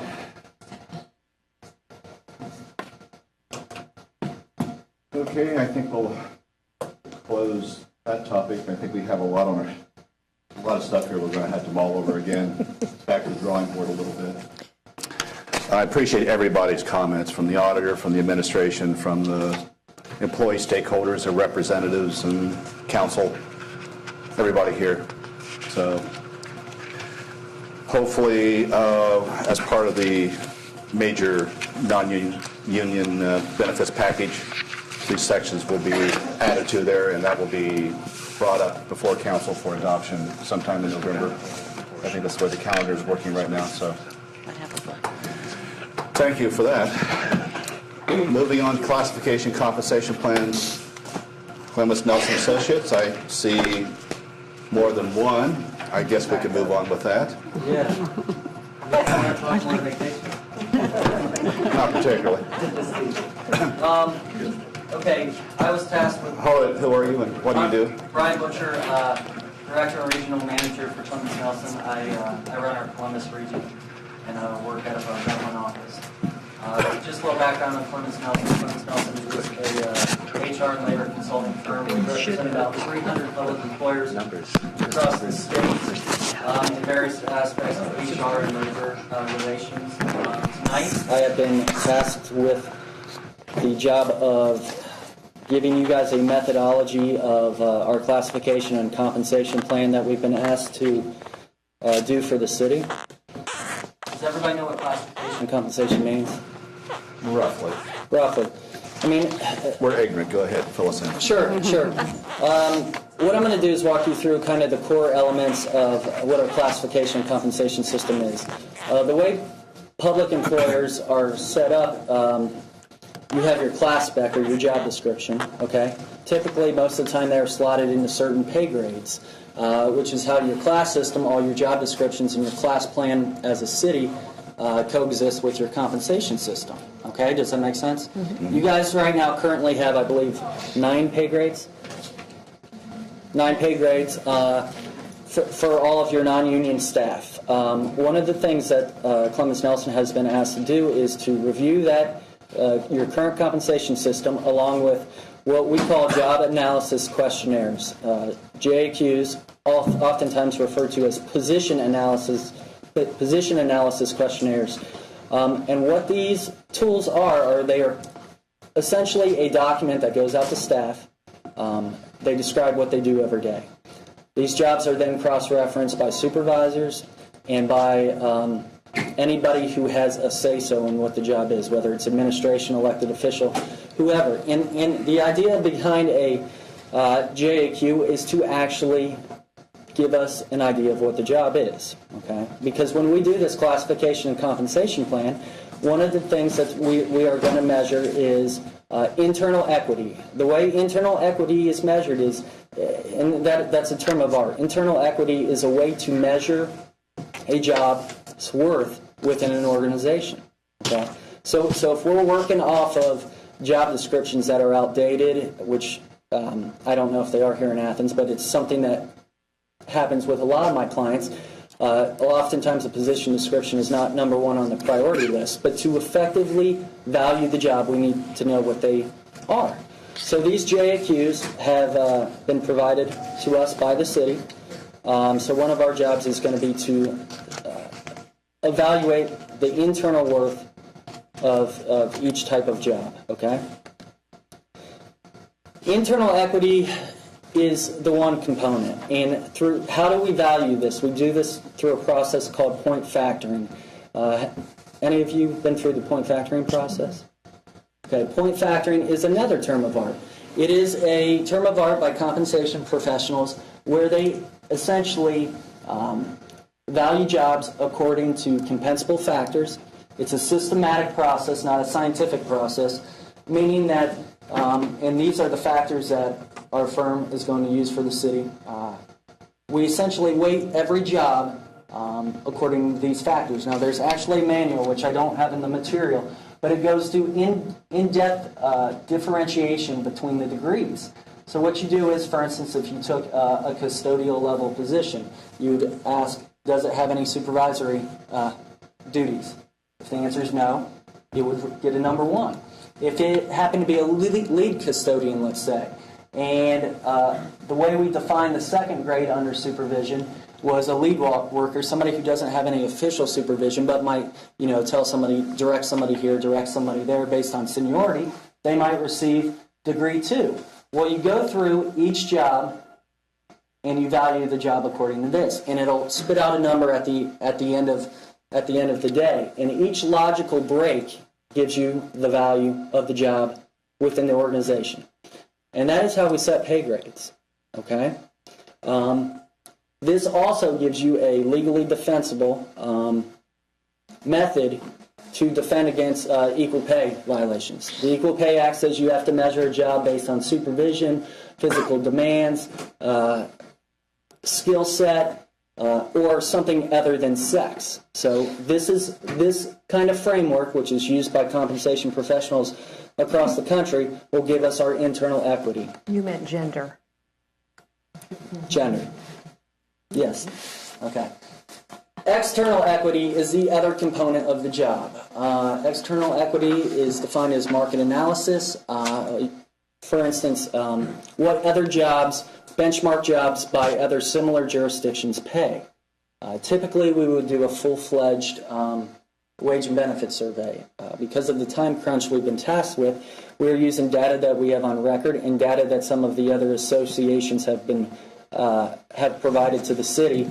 And we are tasked with trying to compare apples to apples. That is very hard to do. But effectively, what a true compensation system is supposed to be able to do is to allow you guys to effectively recruit and effectively retain employees. Okay, that means what we will use the external market analysis for is setting a beginning rate and an ending rate. And where we need to, eventually we will come back to council, is we need to understand your guys' pay philosophy. There's 3 schools of thought on pay philosophy. You do this market analysis, you come back and you say this is what the going rate is for the job. This is where council needs to give direction on whether they want to lag, whether they want to pay the going rate, or whether they want to lead in the market. And that is how our firm will give you guys recommendations for pay grades. It's not a complex process. The hardest part is that it's just a lot of data and weeding through stuff and weeding through. James over here has looked through how many job analysis questionnaires already? Okay. So it's a lot of reading, but just for reference, we got 7 of these going on right now, me and him, across the state, including the biggest county in the state. So we do this a lot. And what you will receive from us at the end of the day is a professional product with recommendations that you guys don't have to follow, but with what we would recommend as a class and comp plan revision for the city. Currently, we've already met with department heads. One of the things I'm big on when doing these kind of projects is to hear from the people who have to live the job. We can sit in an office 8 hours a day and look at this JAQ, but without input from the supervisor, without input from the department head as to what actually goes on, sometimes the black and white doesn't always transfer. But essentially, that is the process. Does anybody have any questions? Anyone? Question from council? Madam President? And as I understand, we met yes. earlier, last week, I think, at a meeting. And so you're going to be assisting us with looking at where we are in terms of market. Sure. But then also looking at perhaps pay grades and our ordinance. Just how it would impact your non-union benefit ordinance, whether it's promotions, because there are various structures that we utilize when developing a pay plan. Right now, you guys currently have a minimum, a probationary rate, right, and a maximum. For years, public employers had step systems. Then that turned into a bad word, and now most public employers are going to, at least for their non-union staff, a minimum, a midpoint, a maximum. There's various types of structures that we can recommend as well, which we may also seek input either from administration and obviously from you guys, because you guys have to approve the whole thing. But we would also make recommendations how the current pay plan and our revisions would impact that non-union benefit ordinance. One of the easy ways it could impact it, promotions. How does that work? Is there an automatic percent raise? The other thing that you, at the end of the day, you have to look at too is how any revisions affect current staff. And there's different philosophies on how to do that as well. Yes, ma'am. I really appreciate this because we struggled with this, and I don't know if you know the history of why we called you in. I assume that you do, and you were told. But we are not human relations specialists, so this is going to be very important information for me as a council person. So I appreciate your explanation this evening. Well, we appreciate the city asking us to do this. I will tell you right now that it's a huge task, and that is why, Franklin County's one of the jurisdictions we're doing it through right now. Listen, they have capable HR staff at that county, but the bottom line is this kind of project oftentimes takes a niche expertise, and in the private sector they actually require a third party often to come in to do this because you can get Antitrust Act violations for price fixing. Essentially, if we did a survey and, I work for Chase Bank and PNC, and we all got together and said we were going to pay this rate. So it is good to use a neutral third party. We have no dog in this fight. We'll recommend what we think works best for the city, and then from there you guys take the reins. Other questions? Any other questions? Minister. What's the timeline for them? I believe we are tasked to have a draft to you by the November meeting, right? Okay. Next week? No. November 17th, I think, right? And it depends upon where they are. I was just hoping. The idea was that they would make these recommendations at the same time to go forth with the changes of January 1. We know that it's tight in December. James doesn't need to sleep, so he grew up here. He did. He did. He is a local. Yes, ma'am. And so you're, as I remember from your presentation, you're also going to be looking at statutory cities and in comparison. We got a huge database. One of the things with setting comparable jurisdictions, there's a variety of philosophies. One of the ones that I'm big on is who do you actually compete against? It's one thing to compare Athens to other college towns, but are you actually going to hire somebody from Oxford?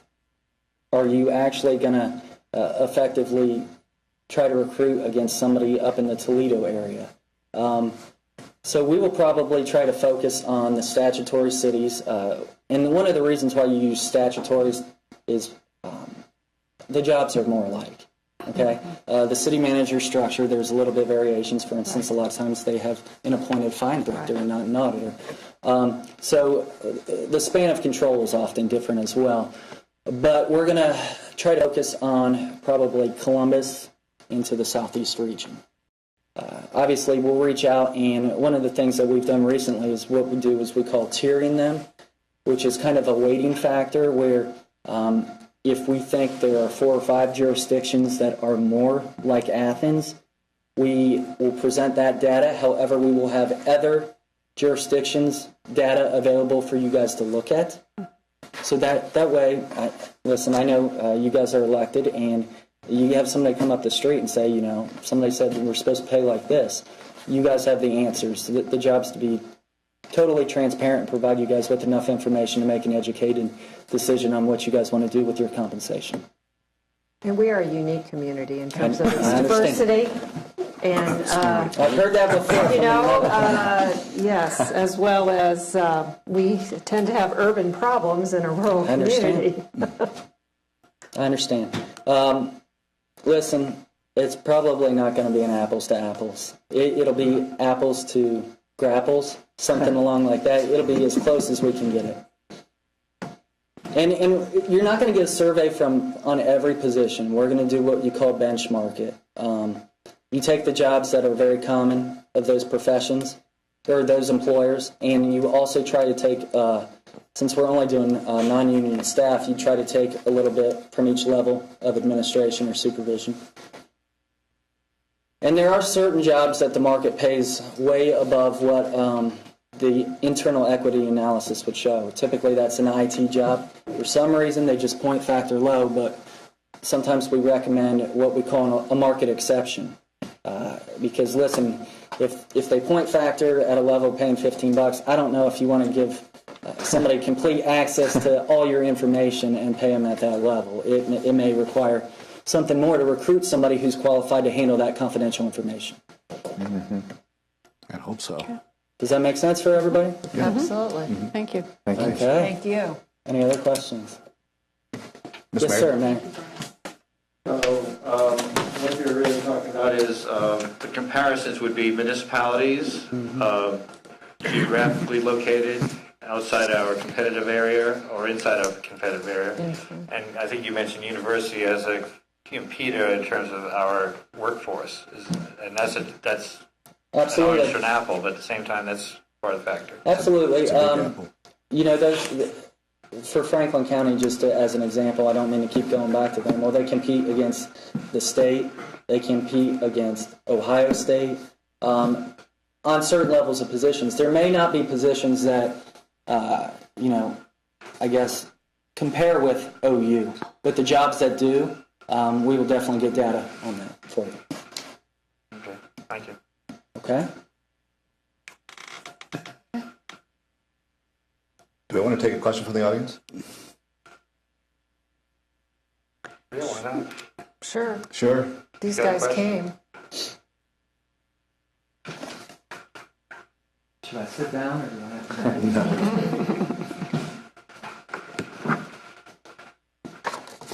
to? The only reason I wanted to ask the question is because I participated in a employment classification compensation reorganization when I worked at the university. So, and because this is about classification and compensation, folded into this, is merit pay folded into this? Is this where you're going with a new classification plan? I'm just asking the question, is that part of this? What the consultants are going to offer you? I don't know. I haven't seen the report. Okay. Well, I mean, he was laying out the different, his style of evaluating everything, and will offer reports. So in the report, will there be... That's a city policy decision. I'm not going to make that decision for you. If you want to go towards a merit pay structure, I can give you recommendations on how to do it. But from a policy perspective, we don't tell people how you should pay the people.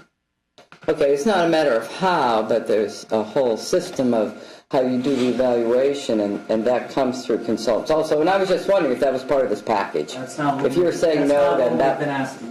Okay, thank you. That was my question. All right. Thanks, Ben.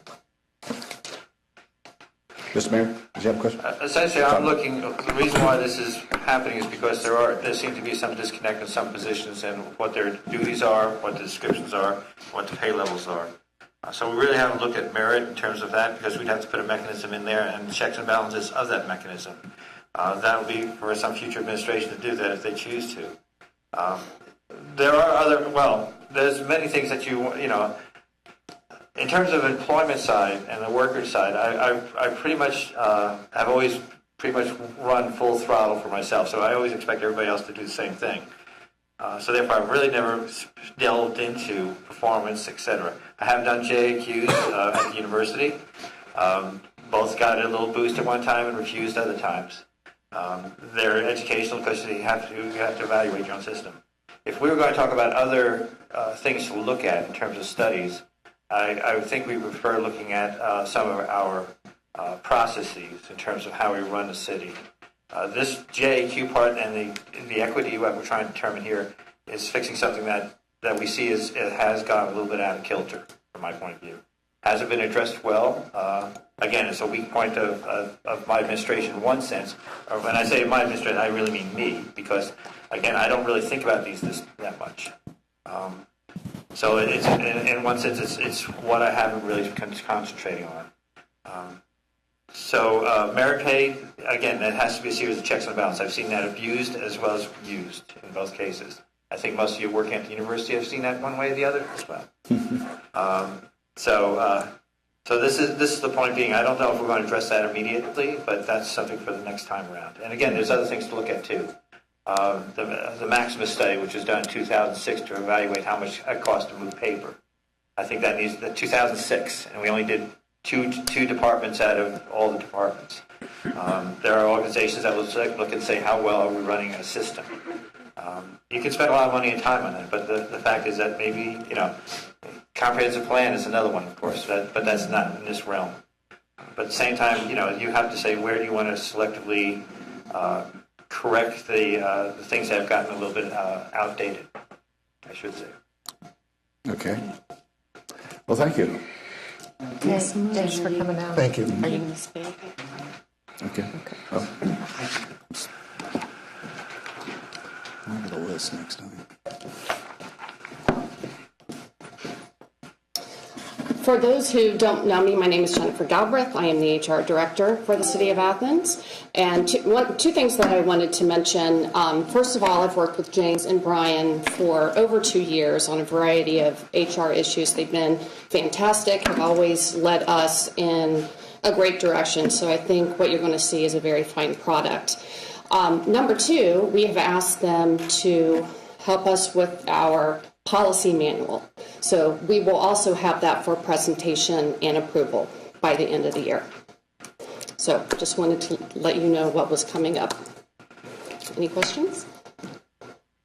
That's good to know. That is good to know. Thank you. Good things are happening. Good. Thank you. Okay, we'll move on to municipal income tax amendments. I think we're talking about transient guest tax change. Want me to address these real quickly? Might as well. Okay, I'll go through quickly what I've asked for. The transient guest tax is already in our section 15, and so we want to move that, because it is part of our tax code, into our new 17. Right. We aren't really looking to change anything except to renumber it. So there's no confusion. We were going to let it go for a while, but I think Debbie's probably right to make sure that we are covered. We'll put it into that, which shouldn't be a big issue, and we hope to have that for you soon. This is all on Tina, you know. There was a severability clause in the TGT that had a reference that will have to be fixed. That will be the only thing that really has to be fixed and has to refer back to the newer code. So basically, all that would say is that if something is found unlawful or unconstitutional, instead of the entire section being struck out, just that particular part that it was ruled invalid would go, and everything else would stay. Well, just the tax savings clause. It's in the other section, and we just have to have that reference right. So Okay. other than just the typical numbering, yeah, it'll still be in there. It's just the only real change in there. The code reference that Paula sent out, Tina responded to that today. She was at the OML conference last week on, I think, Wednesday, Thursday, and Friday. But she said that she thinks it should just be removed from the code, because it's changed so much. It would be very hard to explain, and it's not addressed in the same way at all. The occasional entrance, which was the 12 going to 20 day. So it's not just as simple as 12 days going to 20. Okay. There's a lot more to it. It's more complicated. It's in the tax code section, and just really shouldn't probably be referenced under the, what was the other one? Under the contractor registration. So she recommends that we just take that out. Out of the contractor. Out of the contractor, yes. Yeah, 11-0. Not out of the. 11-10-01. No, Right. it'll be in the tax code, so there's really no need to have it referenced in the contractor registration section. And then, yeah, just the there are some other changes that we received after we started, the day after we started the ordinance through. And they're really just, they're mostly numbering and references where they've used the wrong reference numbers, like back to the ORC. I see 1, 2, 3, 4, about 5 or 6 changes.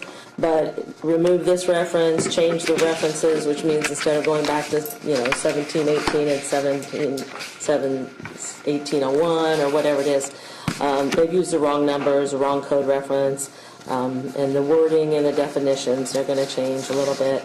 And one of them is just changing the date with the filing date to coincide with the federal filing date. So they're not substantial changes, more clerical. And Tina will have those by the end of the week. So we will need our new ordinance amended And read for the next first reading. time. Yeah. So going back to the contractor section, is there any way, so it's in our ordinance, but is there any way that anybody who hires a contractor knows about that ordinance? Well, it's not up to, of course, it really should be on the contractor to know how to file their returns, not the employer. But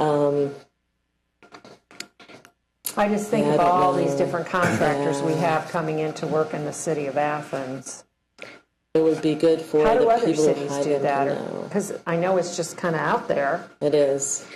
There's some checks and balances. I'm sorry, I'm speaking out of turn, but I mean, the auditor worked with the code to bring it in to place contractor registration. So we're just saying pull that one line out. We require it, of course, for any of ours. We require it for those that work in here. Ohio University has added this to their list as well. So we think we're capturing the majority of the contractors until Mr. Can we Mayor? find a new one?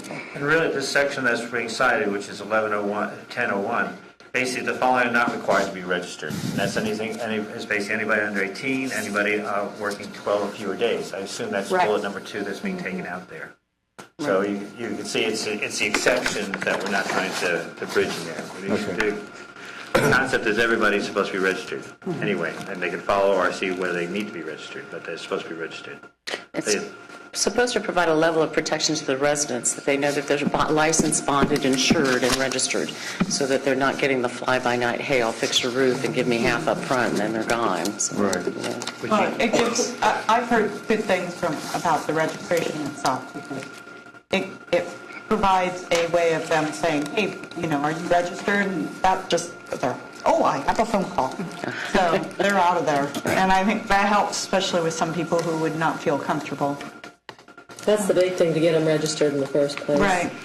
And so that's I think, a good reminder to everybody that they do need to When the register. code office does that, I don't know if you know this, they send us a list. They send us the information, and then we have our own business questionnaire that we send them to fill out in return, so that we do have all of their information. Right. Actually, there's a form that the code office usually gives them along with their registration with them that helps us, so then we know.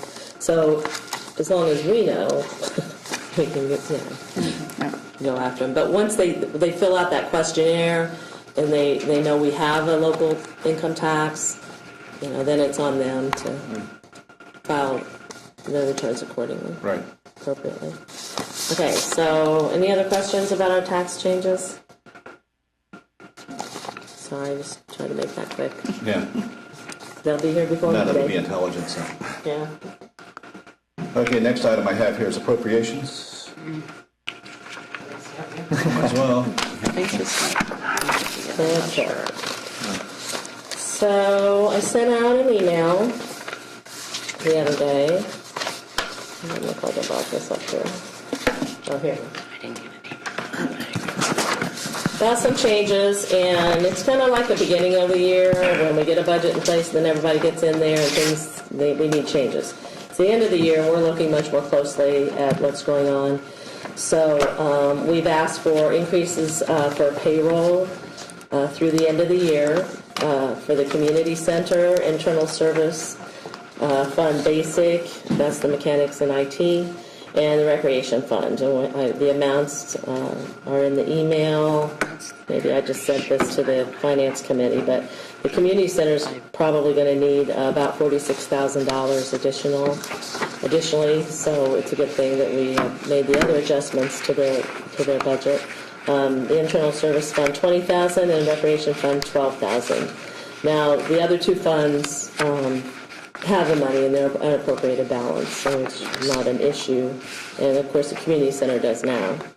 Decreasing the appropriations, I'm not sure I caught all the discussion in transportation about the $132,000 that were budgeted for buses. It's not been touched all year. I was asking for that to be decreased. However, I heard from Michelle that might still be going on this year. Is that correct? Okay, so you take that one off your list. I think so. We hope so. Yeah. Well, and that's fine, and that was put in there, but if it wasn't going to be used, then we needed to, it's a two-sided entry there when we... I think Michael was in contact with you as well. Yes, I did see that. Thank you. The Law Enforcement Trust Fund, we just over budgeted that. They put $10,000 in there. We had a big year last year, but that's just based on forfeitures and seizures, and you don't know from one year to the next how much they'll get from that based on arrests and all that kind of stuff. So that just needs to be reduced because we're not going to get it. It's one of those that you don't really know from one year to the other. And then I did have one clarification I wanted to make about my report from last year, or last week, I mean, seems like last year, about reducing the revenue in the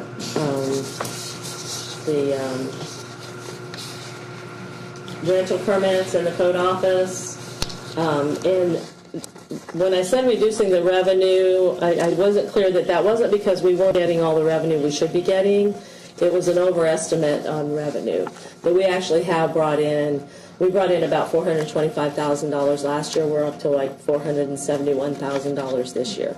So we are on track with our actual revenue, but for some reason the estimated amount was $600,000, but we really are not going to make that. But it's not, that was a budgeting issue on our end, and not that we aren't getting, our rental permit fees paid.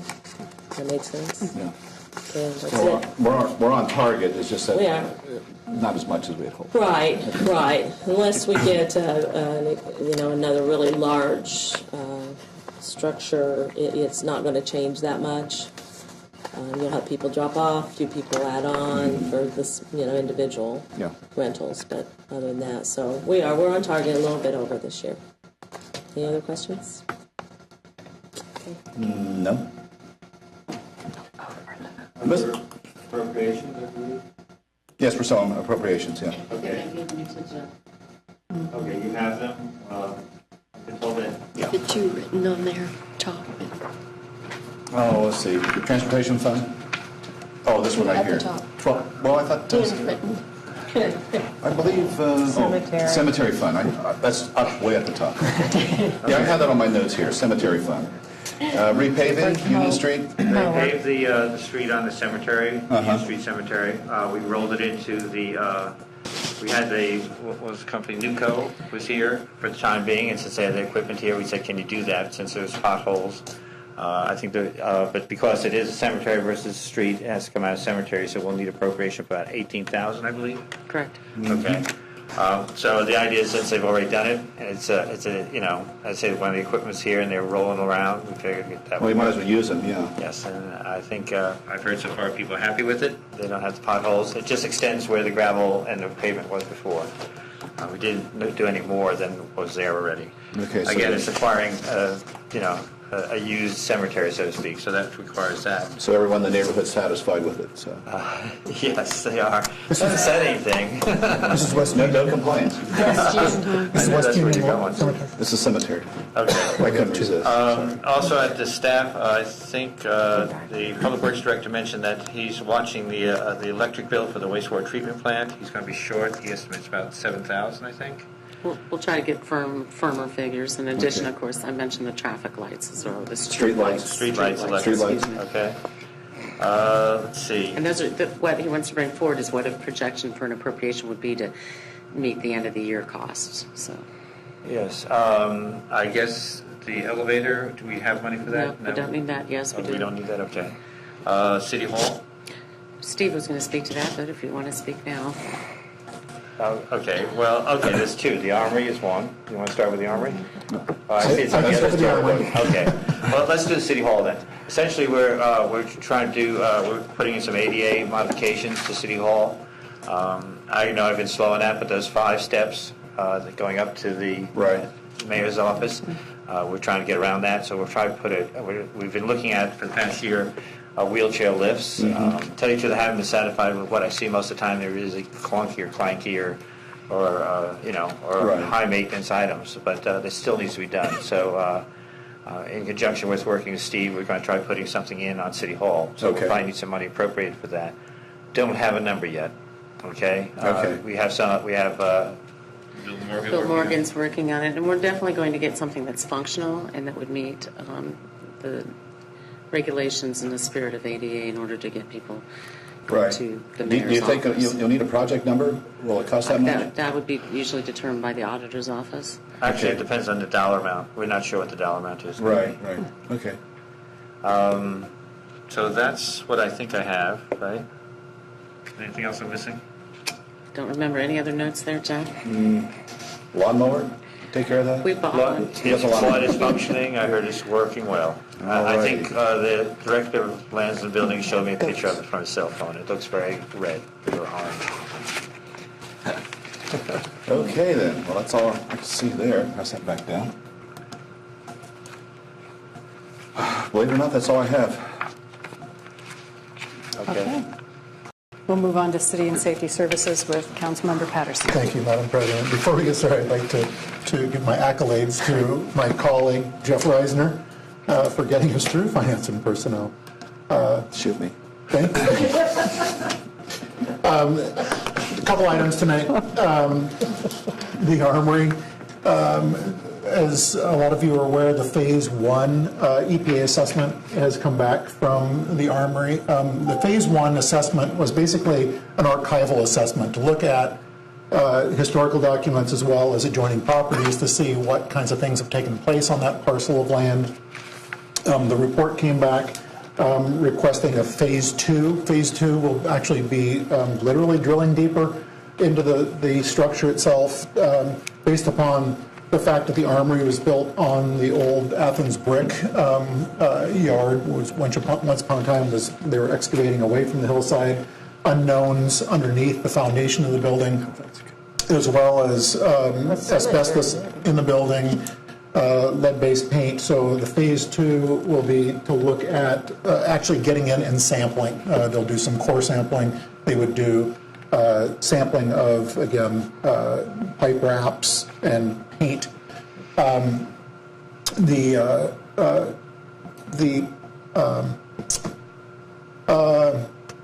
Port Authority, it took me a minute to think about who that was. Port Authority has agreed to use brownfield dollars as a match, a 50% match on what will probably cost somewhere between $25,000 and maybe $30,000. So we would be needing an appropriation for $15,000. I believe that would come out of either Athens Enhancement. Yeah, I guess so, yes. Or you can pull it probably out of general if need be. I mean, you know. Or out of general. Don't we have to use all that Athens enhancement this year? No. Okay. We don't want to. We're not going to get any more, so I would hold on to it. So the income going into it is disappearing, but we don't have, it doesn't like just disappear. We don't have to make it disappear. Again, my concern, we've used it for various items, and that's the issue right there. So the fact is that the paint program, half of the community food initiative, these are things that this particular spring is drying up, so that's where we're concerned about it. In terms of the Armory, this is basically Tier 1, looked at the archaeological, as you say. They recommended Tier 2 mostly because they don't know if anybody's done any fill underneath. Once they excavate all that clay out, they're saying, well, obviously leveled it out. We don't know what's underneath. We do know that there was a railroad track there. Do we have railroad ties buried in and everything else that goes along with railroads? So they want to do some test boring. The railroad was underneath the building? There was a railroad taking the clay to the brick factory. Right. Not a mainstream, just some way of getting it from point A to point B. So they would like to get a jump on that.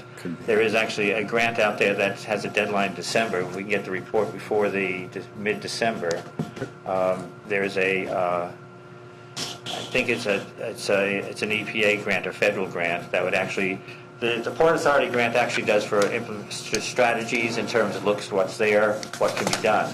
This is a grant that we can possibly chase that will actually do something in terms of any remediation that's necessary.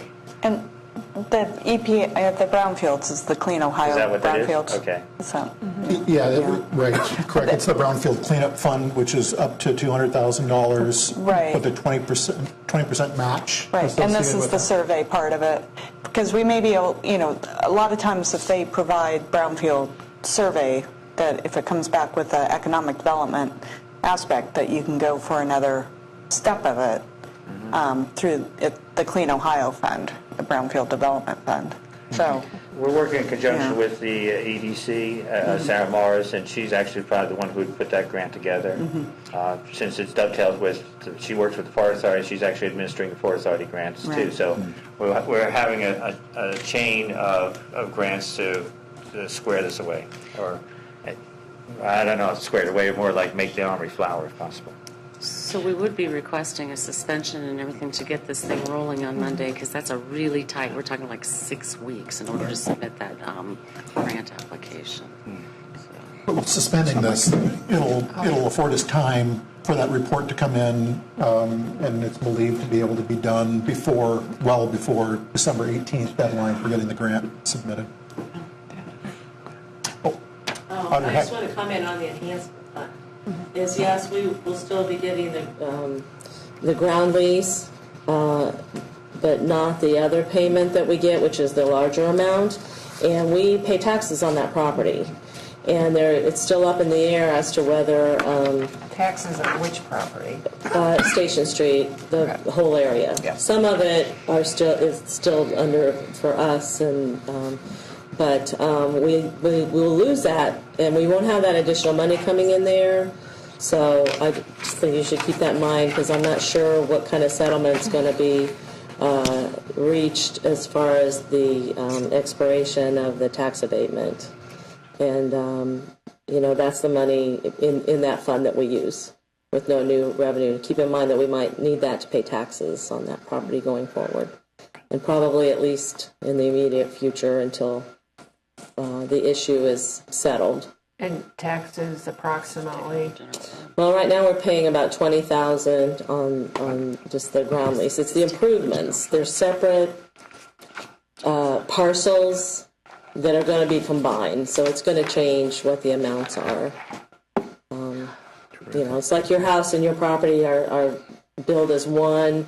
Those are not currently, but the auditor's office, county auditor's office, is in the process of combining the improvements with the land, and so that will change the property taxes. Okay. Thanks for clarifying that. So general fund. General fund. Based on what I was, okay. Yeah, I do too. The other item that we have tonight is I've been crafting along with Member Fall a one reading resolution. As you guys are aware, Farmers Market came before council on September 14th. And originally they had come before council in 2012. Reaching out to us about the possibility of a permanent home, came back again September 14th of this year, but after going through essentially a year and longer process of looking at all the different options that were out there across the city, they did come to us and asked for us to look into the possibility of having Farmers Market permanent location being on the community center campus. So therefore, this resolution will basically support further assessment into that particular location for Farmers Market. Thought you had something for me. But again, it's acknowledging the fact that Farmers Market has come before council and a willingness to look into Farmers Market being at the community center campus. Member Reisner.